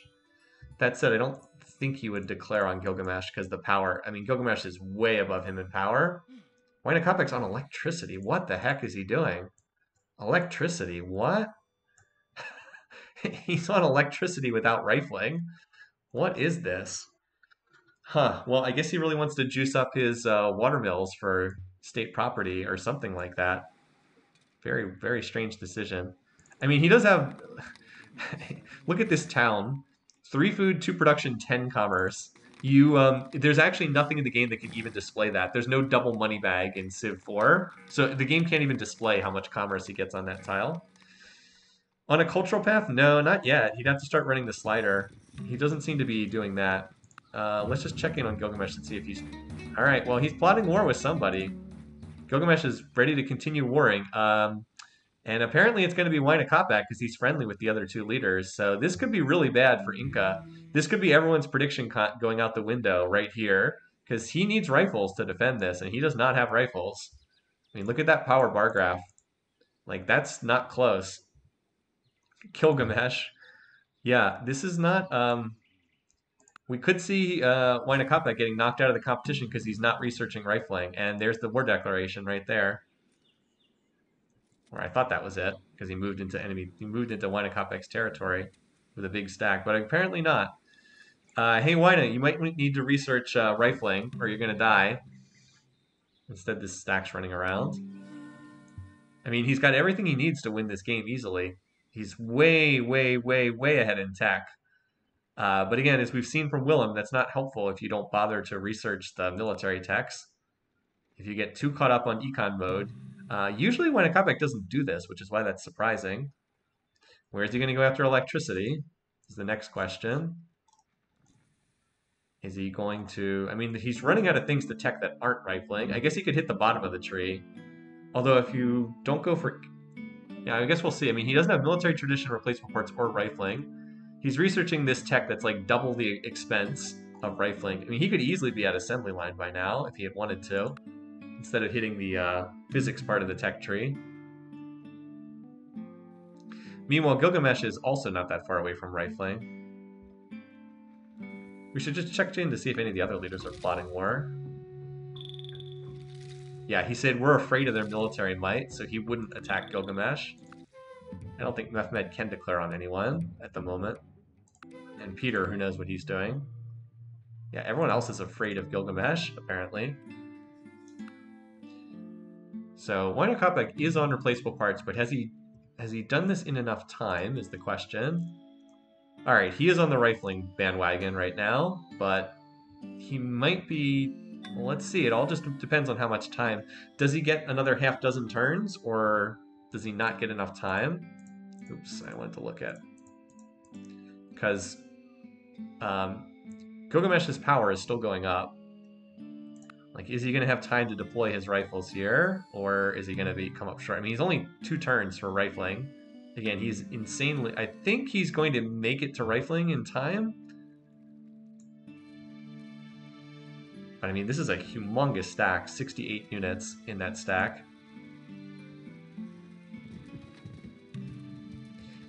Gilgamesh may have waited slightly too long here, because rifling's about to arrive, and Huayna Capac's income is so huge he'll be able to upgrade very quickly. Oh, he actually turned down the slider slightly. But like, he'll be able to upgrade his units super fast, and he's really not that far away from assembly line either. Alright, well, it looks like Gilgamesh has been a little too slow to act here. Pataliputra is probably where the attack's incoming. I guess it could also come here, because the stack for Sumeria is right here. It could move to here, or it could move to here. Either one. This tile flipping is actually kind of nice for Huayna Capac too. So he just finished rifling, and let's see, is he going to upgrade? How quickly does he upgrade? He's still pushing research at the moment, although I think he'll swap to mass upgrading in between turns. Now he's on radio tech. All right, yeah, he's running 500 gold. He's running only 60% research, so he is going to be upgrading pretty quickly here. So it looks like he's made it in time. Gilgamesh is indeed scouting out. We'll know when he declares war because these stacks will teleport out of Huayna Capac's territory. So yeah, we might. So we might see the big showdown between these two. I mean, that'll just it will decide who wins the game. A war between these two. I still have no clue why he's going for radio. I guess he's just going for cultural stuff. But like, this tech's very expensive. It's a 10,000 beaker tech. He could easily just go steam power, chemistry, assembly line, and then that would just mean he would be totally safe. The other question is how far Gilgamesh is from his own rifles, because he's not that far off. He went all the way up to democracy, but he's only replaceable parts rifling away. So it's not like Wynakopek is going to have a huge military edge for a long period of time. All right, there's the war declaration. I mean, you can usually tell. Question is, has Wynakopek managed to get rifles out in time? I don't know. I mean, he got 2 rifles, but it's not enough just to reach the tech. So this is going to decide the game, this conflict between the two. I'm really hoping that Wynakopek can win, because if he can come out on top in this, it's going to be him one. It's going to be him one and Mehmed 2. But if Gilgamesh wins, then Wynakopek's just probably going to be out of the competition. So the power is pretty heavily in favor of Gilgamesh right now. I mean, he has like more than a 2-to-1 edge. So Wynakopek really needs to upgrade to rifles as quickly as possible. He has a lot of like longbows he can turn into rifles, but how quickly he can do that is the question. Here's the big stack. It's got, I don't know how many, at least 50 units in it. So I don't think Pataliputra has much of a shot to survive. The question is, how much further does he push beyond that? It's like the defenses went down instantly. We'll probably wait a turn before actually attacking. Yeah, 9 catapults, 7 trebuchets will definitely take out a lot of defenders. This stack has 10 crossbows in it. So Pataliputra should fall, but then the question is how much more progress can Gilgamesh make after that? Wynakopek still researching radio. Although he turned the science slider all the way down to 30% to try and upgrade faster.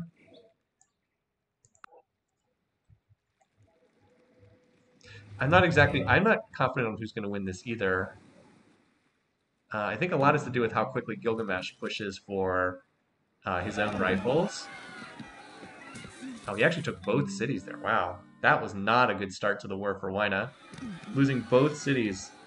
I didn't think that Bombay was in any serious danger of falling, but both of them fell. I'm a little bit surprised. I didn't think that was... I mean, it cost a lot of units, but, that's territory taken.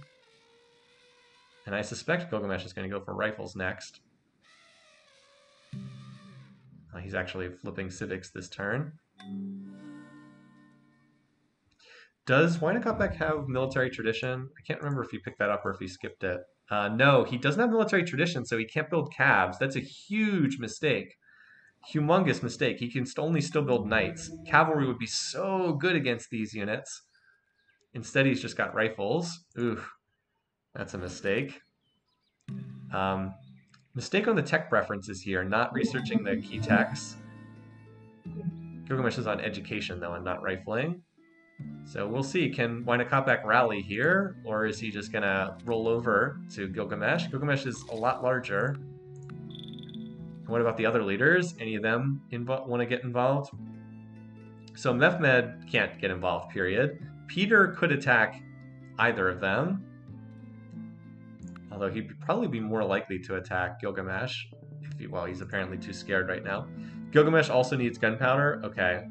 Stop research. Well, once the AI picks a tech, they won't stop to research something else. Like, this city has rifles, but there's only so many of them. There's no catapults over here, though. It is an awful lot of knights, though.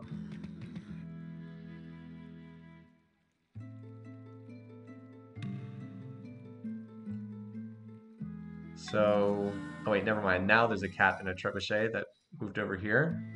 So there were some rifles that killed units, but again, I'm pretty sure that this city just gets forced with those cats and trebs. I don't really see this being pushed back. And remember, Wynakopek doesn't have that many cities, you guys. 1, 2, 3, 4, 5, 6, 7, 8, 9, 10, 11, 12. But like, a lot of these cities are tundra cities. He really needed to hold these cities because they're really important. They're some of his big production centers. And like he's building knights. Like if he just had freaking military tradition and he was building cabs instead of knights, he would be in such better shape. But like I think this city's going to get knocked over, and I don't know if he can come back from that. I guess it depends on how many rifles there are in here. I guess the city held for that turn. I don't know. I guess he didn't end up attacking.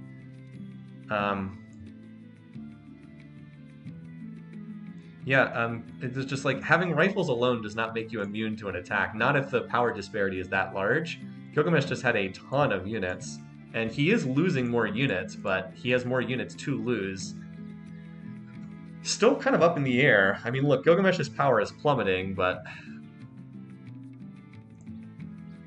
it's a close one. I still think this city falls, though, once those catapults go in. Yep. I'm just not sure Huayna Capac can survive continuing to lose these cities. His fishing villages don't have much production. Like, he's lost 3 cities already, and it's not going to be easy to get them back. So yeah, I mean, these attacks are costing Gilgamesh a lot of units, but like it's worth it to lose these cities to take these very valuable production centers away. Like there's another force over here. I don't think that's going to do anything, but Huayna Capac just doesn't have enough cities to be able to trade them like this. Gilgamesh can trade units for cities, like, and that's a good trade for him to make. Like, look at the size of his territory. He's got all these cities up here. He's also building Statue of Liberty, apparently. But yeah, he's really... all right, so now Huayna Capac is on military tradition. A tech he should have gone for much sooner. He should have just gone for... You know, if he had gone for rifling like 10 turns sooner, I think he's fine in holding this attack, because he would have had so many more units upgraded. But I think he just delayed too long. And that's a lot of knights riding around. It's a good thing that Gilgamesh doesn't have gunpowder, because he'd have cuirassiers instead, which are much stronger. Fortunately for Huayna Capac, Gilgamesh's tech choices have also been pretty questionable. This city's going to be almost impossible to hold. But Huayna Capac doesn't really have a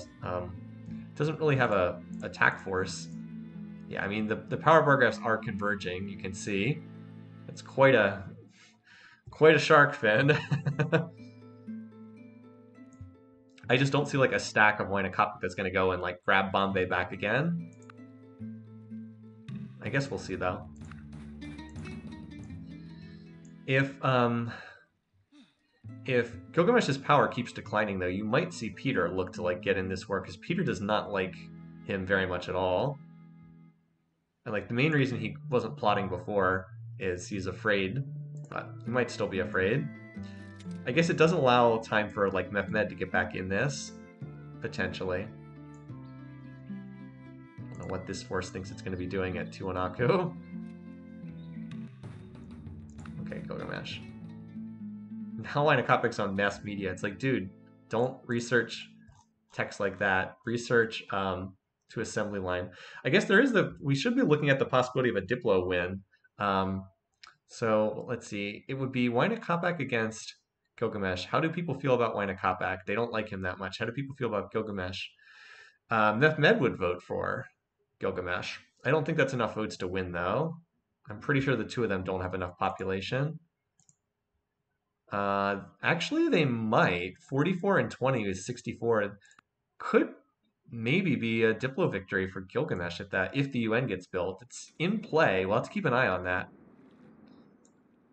So yeah, that's a possibility. Anyway, that stack got cleaned up. Did they just sign peace? I think they did. All right. So peace treaty signed. One of the Incan cities was given back in the peace treaty. Still, that definitely hurt Huayna Capac a lot.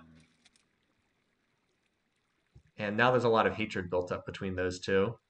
But Huayna was able to survive. He got kind of the least valuable of these cities back. Bombay is the most valuable one, because it's got that shrine in it. But he manages to survive for now. Hopefully for Huayna Capac, he will have... Everyone loves Gilgamesh? Well, it's how people feel about Gilgamesh is down here. Mehmed loves him. Peter sure doesn't love him. Peter's cautious. He gained those 2 tiles. Yeah. These cities will starve down. So yeah, we'll have to see how that shapes out long term. Huayna Capac might be able... I mean, he might be able to... What's the word I'm looking for? he might be able to get up to assembly line before the next war breaks out, because I suspect the two of them will go back to war at some point. Wynakopek definitely wins if it goes to space race, I think. I'm pretty sure that he would have a huge edge there because he's so far ahead in tech.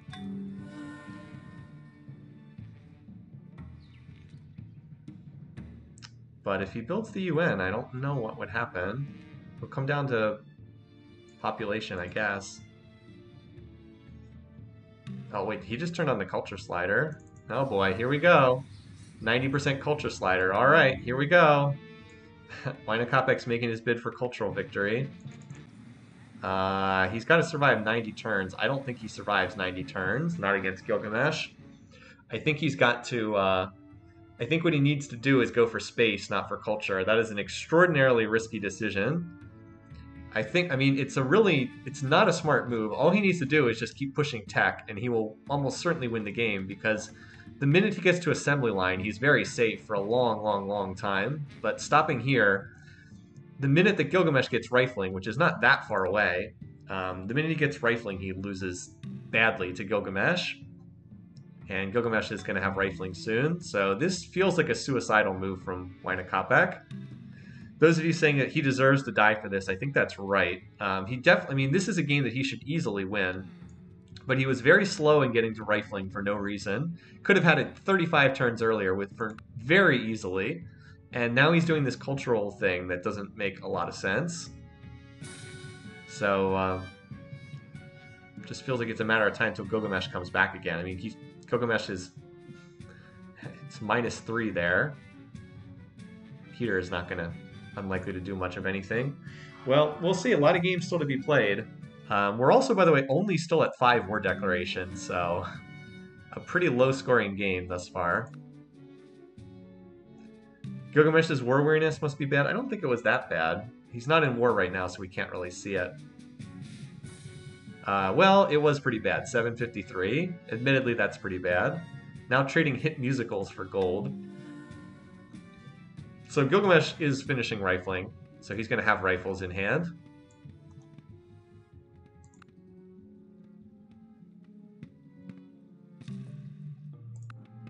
So yeah, we're kind of waiting for the next conflict to break out. It's probably Gilgamesh attacking someone. He also could attack Peter, although it's somewhat less likely. It is possible, because Gilgamesh, we know, can plot it pleased. No, I think that war was very beneficial for Gilgamesh. He knocked Wynakopek down a lot. I think that was a good war.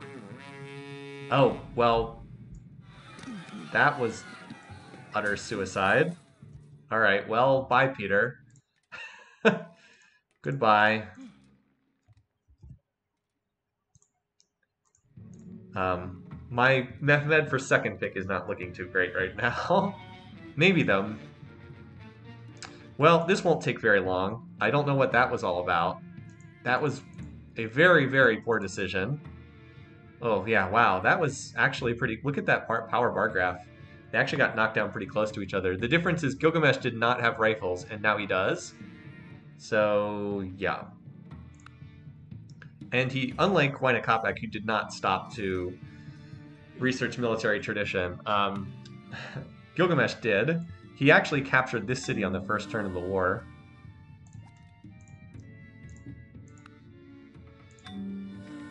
So yeah, this is looking more and more like a Gilgamesh domination victory, I have to say. Because Wynakopek has not done a very good job in this game. It was perfectly set up for Inca to win, but he hasn't done a great job. Oh, Statue of Liberty going to Gilgamesh is also a big one. A free specialist in all of his cities. Yeah, Gilgamesh is looking pretty good here. Looking pretty good. Peter is, I don't think, a particularly good leader, at least for AI survivor purposes. So Wyna still has a shot at this. He actually has gotten the cultural victory turn down to 65 turns. So, like, if he can get enough peace, he's got a shot. Backdoor shot for culture. I just don't think Peter's going to give it, or not Peter, I don't think Gilgamesh is going to give him that much time. It's disappointing for Wynakopik because this game really was set up for him to win, and win pretty easily just by picking less suicidal techs.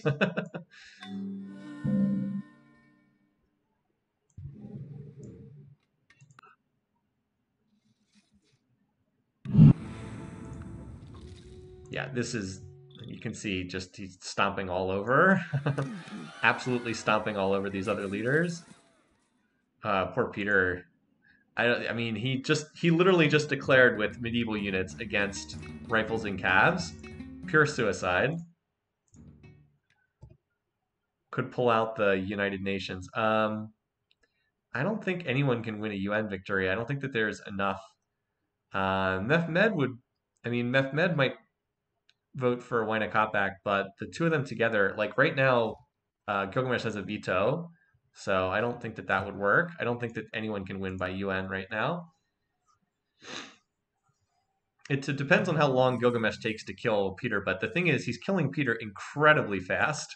Like, Moscow's probably going to fall this turn. Well, I guess he didn't attack because he actually had catapults and trebs in this stack, but longbows definitely can't stop. Eiffel Tower actually does speed up the potential cultural victory. And like he's building a pagoda in here, so I mean he's doing what he can to speed this up. Actually, Tiwanaku is now the one that has the lowest. And that just built Eiffel Tower. Oh, this one's still 82 turns. That's not great. That's not great, being 82 turns away. Some of the cottages will mature and all that, but he needs more. I'm surprised he doesn't have more culture than this in here. I think he's missing cathedrals in this spot. Yeah, he doesn't have any cathedrals in this city. That's the problem. He just needs to get cathedrals in here. He actually can build an Islamic mosque and a Taoist pagoda, but he needs to get, yeah. So if he builds more cathedrals, he actually can get that down. But he's still looking at a minimum 50-ish turns to win, and I don't think he's going to get that much time because I think Gilgamesh is going to kill Peter very quickly, and then he'll probably start plotting with Wynakopik. Also, Gilgamesh already at 38% land area. So he would, well, he'd have to chop through a fair amount of... there's not a lot of land area on the part of Russia. Peter only has 9% land area, so he won't actually gain that much from this.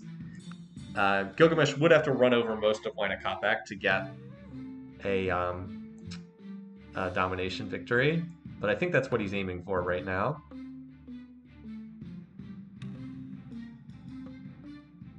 I'm surprised Moscow is still standing. I guess he's been slowly taking out the defenses.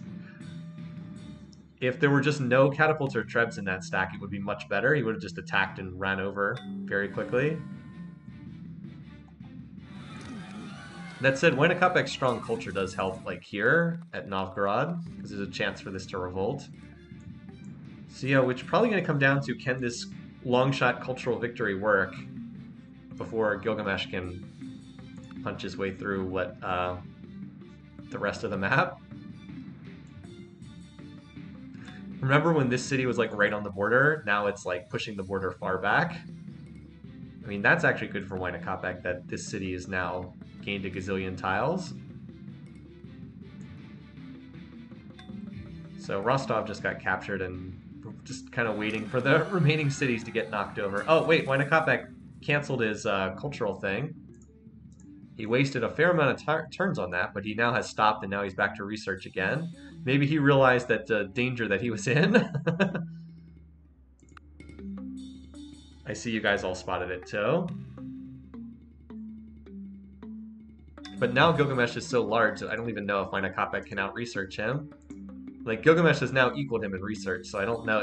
Now, conversely, I think it might actually be better to go with the long-shot cultural strategy, because now Gilgamesh has so much territory that he can keep up with Wynakopik in research. So it's like now I flip-flopped again and think maybe it was better to go for that, even though it's a long shot, just because it gives him a chance, which I don't think he has playing the game conventionally with research. Wynakopik's on artillery. Is he plotting? That's a really good question. He is, and that's arguably a bad idea. I mean, yeah, he's plotting against one of these two. This is arguably a bad idea. And by arguably, I mean almost certainly a bad idea. Well, that was fast. I mean, Peter lasted, what, 15 turns, maybe, in that war? R.I.P. Peter. I'm just waiting to get the screenshot.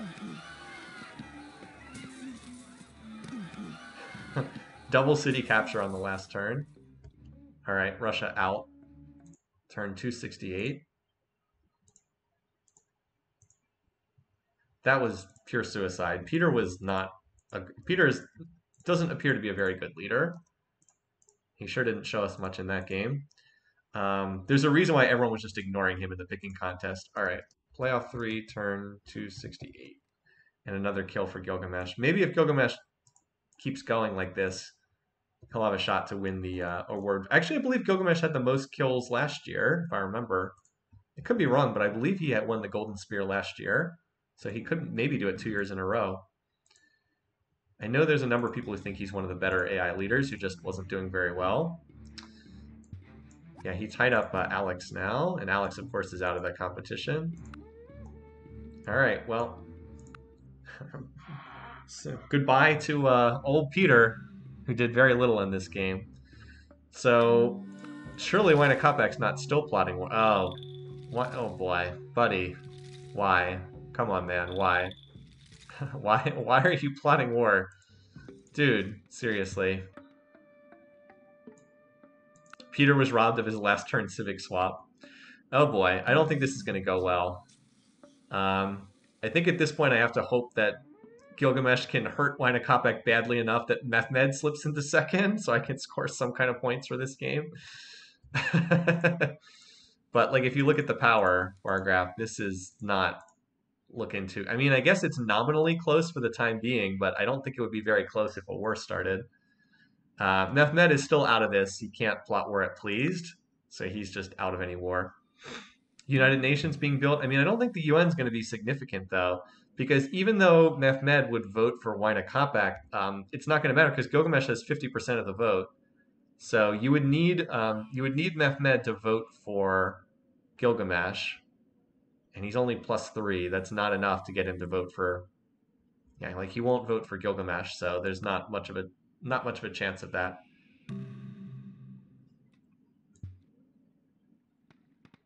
So we're just gonna next turn until we see this presumed next conflict break out with the Incans potentially declaring a suicidal war against the Sumerians.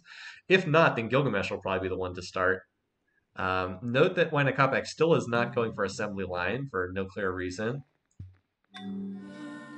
We've got a civic swap here.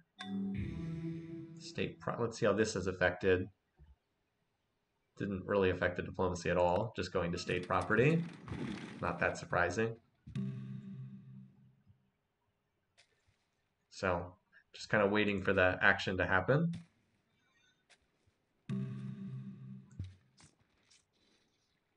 I don't suppose he decided to cancel that, did he?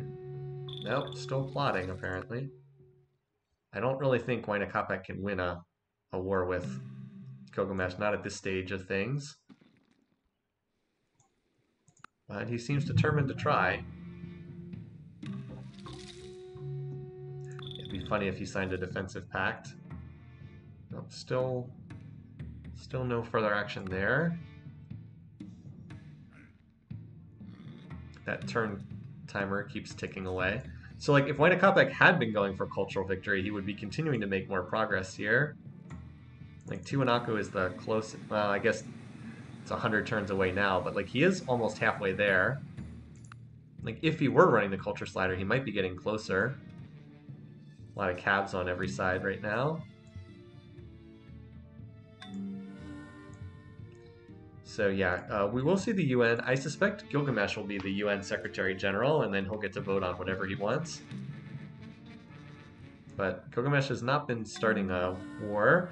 Remember, Gilgamesh is actually pleased with both of the other leaders, so he could declare war on Mehmed if he wanted to. That would certainly be an easy conquest. That would be one way for Wayne to get into the championship game would be Mehmed getting attacked, because Mehmed's not going to do anything. He's just going to sit here in the corner building because he won't declare war at pleased. Yeah, sure, we can change it up into the medieval era. Why not? That will not fit with what's going on at all, but sure. All right, well, Wynakopek has not been declaring here. Somewhat surprisingly, he's been avoiding. He does have artillery, which is a really good in defensive wars. Gilgamesh being on assembly line, though, is pretty terrifying. So far, no conflict between the two of them. Mehmed keeps asking for a defensive pact. So Mehmed actually voted for Gilgamesh. I'm a little surprised by that. I guess because he's pleased with both of them. He won't vote for either one for the Secretary General, though. All right, Gilgamesh is back up to being pleased, or back up to friendly with Mehmed, thanks to the +2 for you voted for us. Maybe this is a great diplomatic move by Mehmed. He's like, I'm going to vote for the guy who has a ridiculously huge army and get the +2 Diplo brownie points, get back up to friendly, and I'm just going to let you two guys fight it out there. Is he back to culture again? He is, you guys. Good spot. 47 turns. Now, I don't think he'll get 47 turns, but if he had been running culture the whole time, you know, he might be down to 30 turns and might have a shot at it. Does that mean he canceled his plotting, by the way? Yeah. So he has canceled his plotting. Has Gilgamesh canceled his plotting, though? We have enough on our hands right now, so it is possible that he's plotting for Mehmed because he started plotting before that vote came in, but it's a lot more likely that he's plotting against Wynakopek, and he's about to have factories, so he will not only have this giant tech edge, or not only have this giant city edge, but he'll also have the tech edge too. And there it is. And goodbye, Wynakopek. I'm sorry, everybody. We knew that somehow our predictions would be wrong. Everyone's like, yeah. So this is bad on its face, and it's about to get much worse because Gilgamesh is about to finish factories and upgrade to infantry everywhere. So, yeah, the question will be now, does he hurt Wynakopek enough to put Mehmed into the championship game? And that, I do not know. I am kind of hoping he does because I have Mehmed for second, which would be very nice. I'd also like to see this get a little closer to the victory date I picked, but I guess we'll have to wait and see. Wynakopek does have artillery, which is a really good defensive tech, so let's look at what techs they have. So here's Wynakopek. He does not have assembly line. He doesn't have steam power either. So he does have artillery, and I guess he has the SAM infantry, which will not come in handy, and he doesn't have bombers because he doesn't have flight. As for Mehmed, not Mehmed, we don't need him. We need Gilgamesh. He just picked up assembly line. He also has railroad for infantry, for machine guns, which Wynakopek does not have, which feels like an oversight. So Gilgamesh will have the mobility edge with the railroads, and he also has assembly line. Well, he will presumably be tossing out the factories. He is a couple techs away from tanks. He also doesn't have flight, and he doesn't have artillery. Gilgamesh can call UN, but no, he can't win in the UN unless he gets a vote from Mehmed, and Mehmed is not going to vote for him. Mehmed is only +2. That's not enough to vote. You have to be higher than that. He voted for Secretary General, yes, but he's not going to vote for the actual victory. That's even assuming that Gilgamesh calls for a victory vote, which is not guaranteed. Like, see, he didn't even call for the victory vote. Gilgamesh first, Mehmed second, domination. That is feeling like a very good pick right now. So let's advance a couple turns. This seems to be one of the larger stacks here. There's a lot of artillery in that city, Ika. Hopefully Wynakopek's smart enough to use them offensively and not just sit back defensively. Alright, so Emancipation goes through. Looks like he did use the artillery. Unfortunately for him, this stack was in a forest. So where are the largest stacks for Gilgamesh? He's got one. Oh, his big stack is in here. Well, one of them. He's got 27 units there. He is oh boy, he just finished the factories. I guess that's why he stopped. He had to stop for a turn. But once he finishes the coal plants, he'll be one turning units like out of his cities every turn. I think this is where he's got his largest force, although I could be wrong. I guess there's another group over. Oh, that's a small group. I'm also curious which city has Statue of Zeus, because that's where all the war weariness is going to be.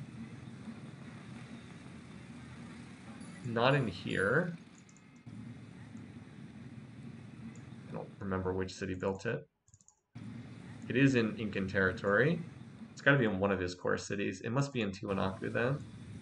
Yep, it's in Tiwanaku. Okay. Yeah, so I was waiting a couple turns because I wanted to see how the early trading went down. Fairly even thus far. A little bit better for Gilgamesh, maybe. The big difference is Gilgamesh can replenish units much better because he has way more cities. Like that's the biggest difference between the two. Wine just doesn't have as much production, especially now that all those factories are done. Can one-turn units everywhere. Also is going to get the Pentagon for the extra promotion, which is super nice.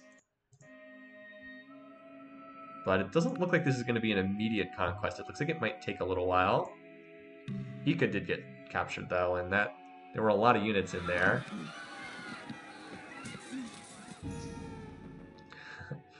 Jalaluddin Muhammad Akbar has died in combat. That was probably a pretty big decrease in Wainakopek's power bar because he had quite a few units in that city that just got wiped out. As we said, he can't replenish them. He's also building a bunch of naval units in his coastal cities, which is bad. Look, he's building all these iron. Oh, and he doesn't have combustion, so he can't build equivalent naval units. So, like, rather than building units that will actually defend his cities, he's cranking out ironclads and ships of the line that just die instantly to destroyers. Like these units can't even scratch destroyers. Ironclads are 12 strength, destroyers are 30 strength. It's a very one-sided matchup. So the fact that most of his cities are coastal is not helping Wainakopek here. Yeah, so like that's not even a victory vote, just the trade route nonsense. If we look at the bar graphs now, yeah, see, Gilgamesh just rebounds because he has all those factories, and Wainakopek just falls. I keep looking to see if Mehmed wants to hop in, but he's still pleased with both of them, so we know he won't get involved in the fighting. So I think this is going to grind on for a little while, but it seems pretty apparent that Wainakopek is going to get taken out by Gilgamesh. He just can't compete with this, especially not now that it's infantry instead of rifles. Now I'm sure the war weariness is pretty bad for Gilgamesh, but he is unlikely to. Oh, that's his. Why do I always pick the Globe City when I'm trying to? Yeah, war weariness is not great for him, but Gilgamesh is one of the leaders who just doesn't really care that much. And if he can take Tiwanaku, the war weariness will get cut in half. So, like I said, I expect he'll just keep going until he hits domination, because I know the AI can sniff out when they're close to winning, because like Gilgamesh is at 48% land area. They're more likely to keep fighting when they're close to a victory condition. They're still not guaranteed, but they're more likely. I guess this is the main stack here. I still don't know if they're heading for Ollete Tambo or Machu Picchu or what. I don't know where these units are going. All right, so we've hit turn 300.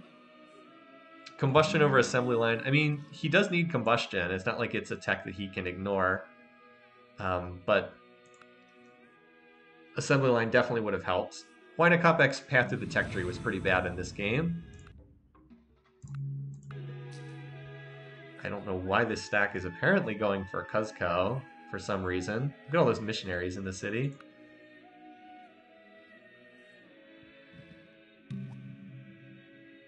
So, universal suffrage. All right, so here comes another big stack. This is like the first one that's been upgraded with all infantry. Look at them. They all have, of course, the drill promotion and the protect and the city garrison promotion because they're gunpowder units. And then he stacked some bizarre promotions on top of that. A lot of them have pinch, city garrison plus medic plus drill 2. Some weird promotions there.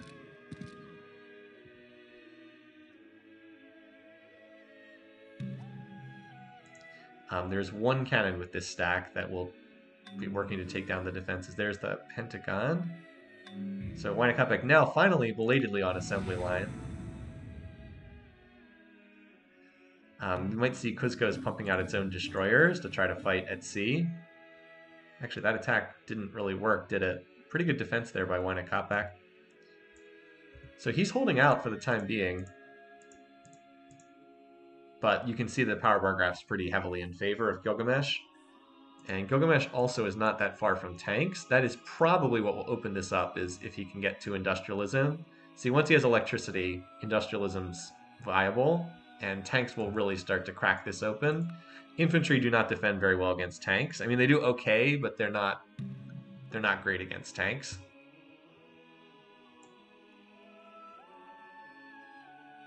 For whatever reason, he seems to want to go after Tiwanaku. Again, it does have the statue of Zeus in it, so it's not the worst target. Yeah. That actually cost Wynakopek a lot of score points because there are a lot of wonders in here. Scotland Yard, Pyramids, Eiffel Tower. Well, Eiffel Tower is a nice pickup too. Statue of Zeus. Christo also nice. Why do I keep picking this city that has globe? So yeah, he just cut his war awareness in half. So it's a good pickup. Cuzco went legendary, but without Tiwanaku, there's no way to go legendary. I guess Machu Picchu's not that far off. Where's Machu Picchu? If he'd been running the culture slider, oh, never mind. If he'd been running the culture slider the whole game, he might have had a shot, but... Yeah, he gets the one city to legendary. Unfortunately, you need 3. Unfortunately, you need 3. And there's the industrialism, although... Oh, never mind, it's on Wynakopek. Not Gilgamesh. So yeah, we're just slowly seeing the Incans getting grinded down here. The fact that it takes 14 turns to research industrialism is not a great sign.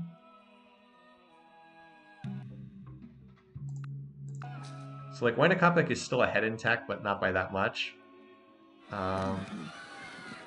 Where was that? Oh, that was over here. Okay. What's the land area? 51? I think Mehmed will ultimately pass Wynakopek in score, and we will not get to see the Incan leader in the championship. That's my read on this, but I could easily be wrong. Probably turned off research for upgrades. Yeah, he is upgrading. That's true, because he's upgrading from rifles to infantry, so that does make sense. I wouldn't say that this has been the speediest conquest thus far. Gilgamesh has not taken the most efficient route. Not that it's the easiest, because these Incan cities have like very large cultural borders to work through, but he could have done a better job. He's also not doing a good job of bringing siege units. He's kind of just getting his units slaughtered by attacking into 80% cultural defenses or whatnot. Generally not the smartest move to do things that way. Now there's some artillery units coming in, and they will tear down the defenses very quickly. So that's probably what Gilgamesh needed to get those artillery pieces in. Where did he move them, though? Did they get wiped out? Oh, no, never mind there. Where did he move those units? I don't know. Either they got wiped out or he moved them into this big stack where I can't see them. Yeah, so far, though. And industrialism's also been under production, and once the tanks start getting cranked out, it's hard to see Wynakopek surviving for too long. So there's one artillery with this stack, and that's really all that it needs to take down the defenses. So yeah, Gilgamesh will keep winning, but Mehmed's not going to vote for him. Mehmed actually is all the way down to +1, so he doesn't like Gilgamesh very much at all. When this war started, I thought that my turn 325 prediction might be too late. Now it looks like it might be too early, because this war is not going fast at all. Wynakopek's giving a pretty good account of himself, given the situation. But it does feel like time's running out for him. That one artillery piece is bashing away at Cuzco. I don't know if you can probably hear Sydney up there. It's probably a male person or something like that. Now there's 4 artillery pieces, and this city is... Wow, Olete Tambo hit legendary, so he did manage to get 2 cities to legendary. This is what Gilgamesh should have done in the opening rounds. Yeah, his opening round game had such a great start, and then didn't work after that. So it certainly looks like Mehmed's going to pass Swina Kopek shortly. I will potentially get the garbage points for having Mehmed in second, even though he did nothing the entire game.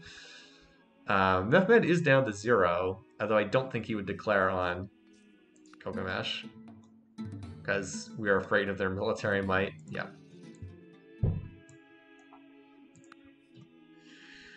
Yeah, so Cuzco fell. Swina Kopek did manage to get 2 cities up to legendary status. He just couldn't get the third. And Gilgamesh still has quite a ways to go here. This might take him a while, although it's also possible that with the tanks rolling out now, if he's building them, for some reason he's building research in a bunch of cities. If he were to just pump out tanks, he could probably run over this pretty quickly, but he's been a lot slower. He will get a ton of land tiles once he takes these 2 cities, because their culture's controlling a lot of the battlefield.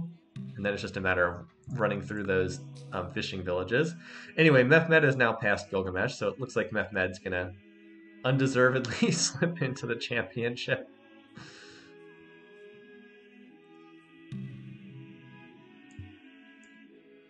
Yeah. Although I guess the pace is speeding up a little bit now that Swina Kopek's back has kind of been broken. These are like all of his core cities, and they've been getting taken out here, one after the next. Once it's just tundra fishing villages, you can't really defend very well because they don't have much production. You can whip for production, but I mean, at this stage of the game, so like whipping is better in the early game. Like in the late game, whipping is not that useful because in infantry is like what, 4 population to whip it? It doesn't work that great. It works when like you can whip an axe for 1 population, or do 1 whip and whip 2 pop for 2 axes if you set it up correctly. But it doesn't. Whipping doesn't really work that great at this stage of the game. So the fishing villages don't really work that well. You need actual production. We still haven't even seen a Diplo victory vote. There's 1 artillery hitting this city. Does the Kremlin help? Yes, the Kremlin does help with whipping. The Kremlin speeds up any form of rush production. Good question. Now there's 2 artillery pieces. I think Gilgamesh just turned off research and wanted to push for his own cultural victory because his plastics is at 140. All right, now Gilgamesh wants to go for his own cultural victory. Okay, buddy. Hey, he's actually now the one showing on the victory screen. Kish is his slow city. I mean, he's 30 turns away. I don't think he's going to hit that, but I think he's going to hit domination before that, but it's also in play.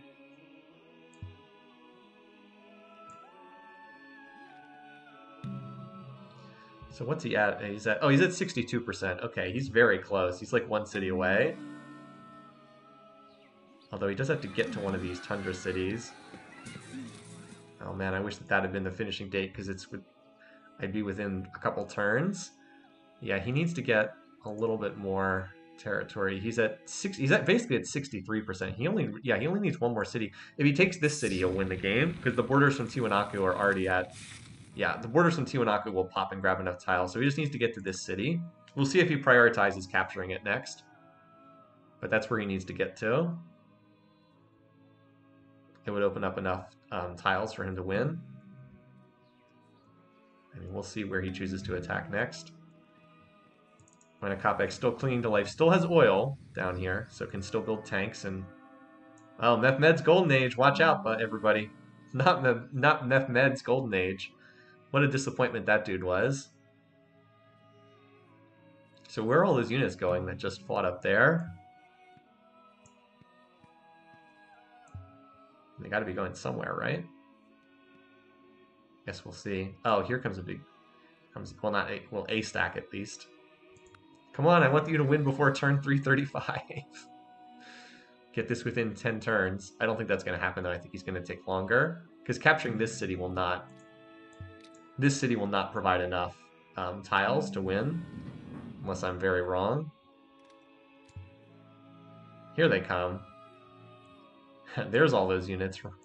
But I don't think they're going to get down here fast enough. I think I'm going to miss it by like somewhere between 5 and 10 turns. All right, free speech, blah, blah, blah.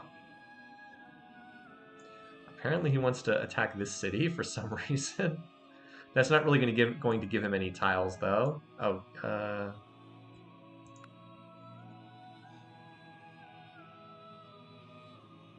yeah, Gilgamesh is going culture. It's just he's not. He will win by domination a long time before he hits that. Oh, now his units are just wandering around in the tundra like idiots. He's not going to win on the next turn, is he? Dang it. Oh, well. Have to just be within 25 turns instead of within 10 turns.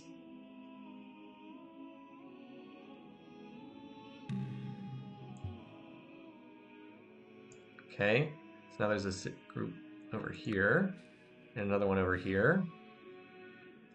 You know, the number of wars in this game was really low, too. Only 7 wars. That's quite low. Oh, look at this. There's hardly anyone alive over here. There's 3 infantry alive on the attack, and then 2 infantry, or 1 infantry and an artillery on the defense. I think Gilgamesh probably captures that if he attacks, which he is not doing. Yeah, great. He's at 63%.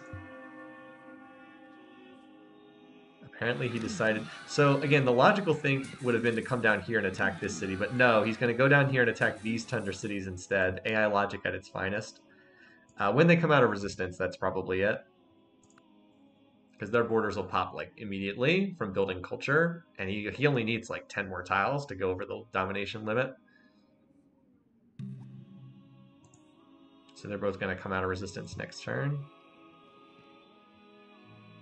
But Gilgamesh, he snowballed off the Hannibal attack. This is the least weird playoff game. Yeah, everything in this game was pretty reasonable. I'm disappointed for Wayne Kopeck that he didn't, yeah, so as expected. Missed it by 4 turns. Everything was reasonably made sense in this game. Hannibal just got off to a horrible start. With his neighbors crowding him the way they did. Gilgamesh snowballed off that conquest. Grabbed the one city off Gandhi. I do think that Wayne Kopeck should have won this game if he had researched military texts and prioritized them to a higher degree. I think he holds off Gilgamesh without too much trouble, but that's his fault. He was off in economic la-la land, and Gilgamesh just built up and fought one successful war, got peace, and then came back again, and that was that. So turn 339 for Gilgamesh. I'm just going to jot that down. Domination.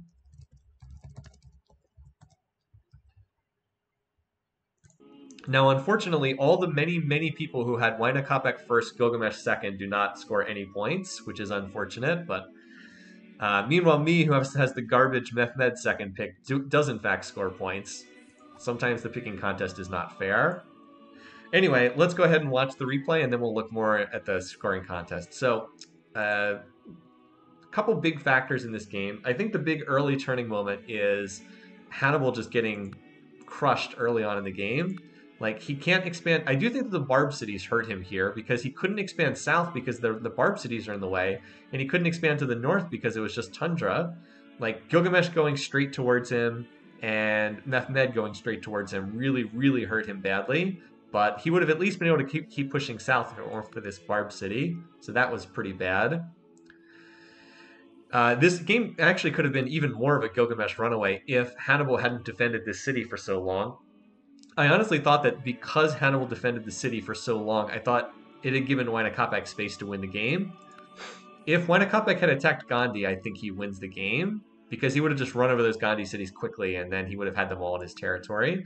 But instead, because he just left Gandhi alone, he didn't snowball to the extent he could have. Like, imagine Wayne Kopeck with 3 more cities, like high-quality cities there. So anyway, these wars all protract. They go on and on and on and on and on and on. Wayne Kopeck just slowly settling the tundra. Then we get the one key moment, the Carthaginian capital falls, and as soon as that happens, Hannibal's dead. Goodbye. Even though Mehmed and Peter are both attacking Gandhi, who has 3 cities, they still can't seem to punch through because they kind of suck. And then we have Gilgamesh is like, all right. let me show you how to do this, everybody. And he comes in and Gandhi's dead like instantly thereafter. He doesn't get the kill credit, but he's the one responsible for finishing that off. So at this point, Wanakopek's in great shape. He just needs to use his research advantage to make sure that he's ahead in tech, because he is smaller than Gilgamesh, but he needs to be ahead in tech, and he easily could have done that. He was like a dozen techs ahead. Just get rifling early on, upgrade all your units to rifles, then if Gilgamesh comes with the medieval army, you just kill it. If he comes later on with rifles and calves, you're already at assembly line, but he doesn't do it, leaves himself vulnerable. I did keep saying Wanakopek is vulnerable here because he's not pursuing rifling, and then he loses three cities that are really important. Bombay and Pataliputra were valuable cities. Giving them up really hurt Wanakopek. His territory is also in this bizarre shape that's hard to defend. This looks like a foot or something. So they sign peace, and he does get one of them. Wanakopek does get one city back, but he has been damaged pretty significantly by that war. And then meanwhile, Peter commits suicide, makes Gilgamesh even stronger by giving him like 6 more cities. And so Wanakopek was plotting war, but ultimately backed out. However, Gilgamesh was happy to continue plotting war. And at this point, Wanakopek just couldn't win because they were even in tech. Actually, he ended up being behind in military tech because Gilgamesh went for an early assembly line. And at that point, there's not a lot he can do. Just too big of an advantage on the one side. So we just, not fast, but we slowly see Gilgamesh chomping up and taking control of the game. This is Mao's fault for putting Gilgamesh in this game. Well, we would have had Mao in this game otherwise. I don't know how that would have played out. Would have been a little bit different. So yeah, that's our game. Gilgamesh goes on to the championship. Mehmed gets dragged undeservedly to the championship, and Wanakopek finishes in third. We'll have to wait for another season to try to win his second championship.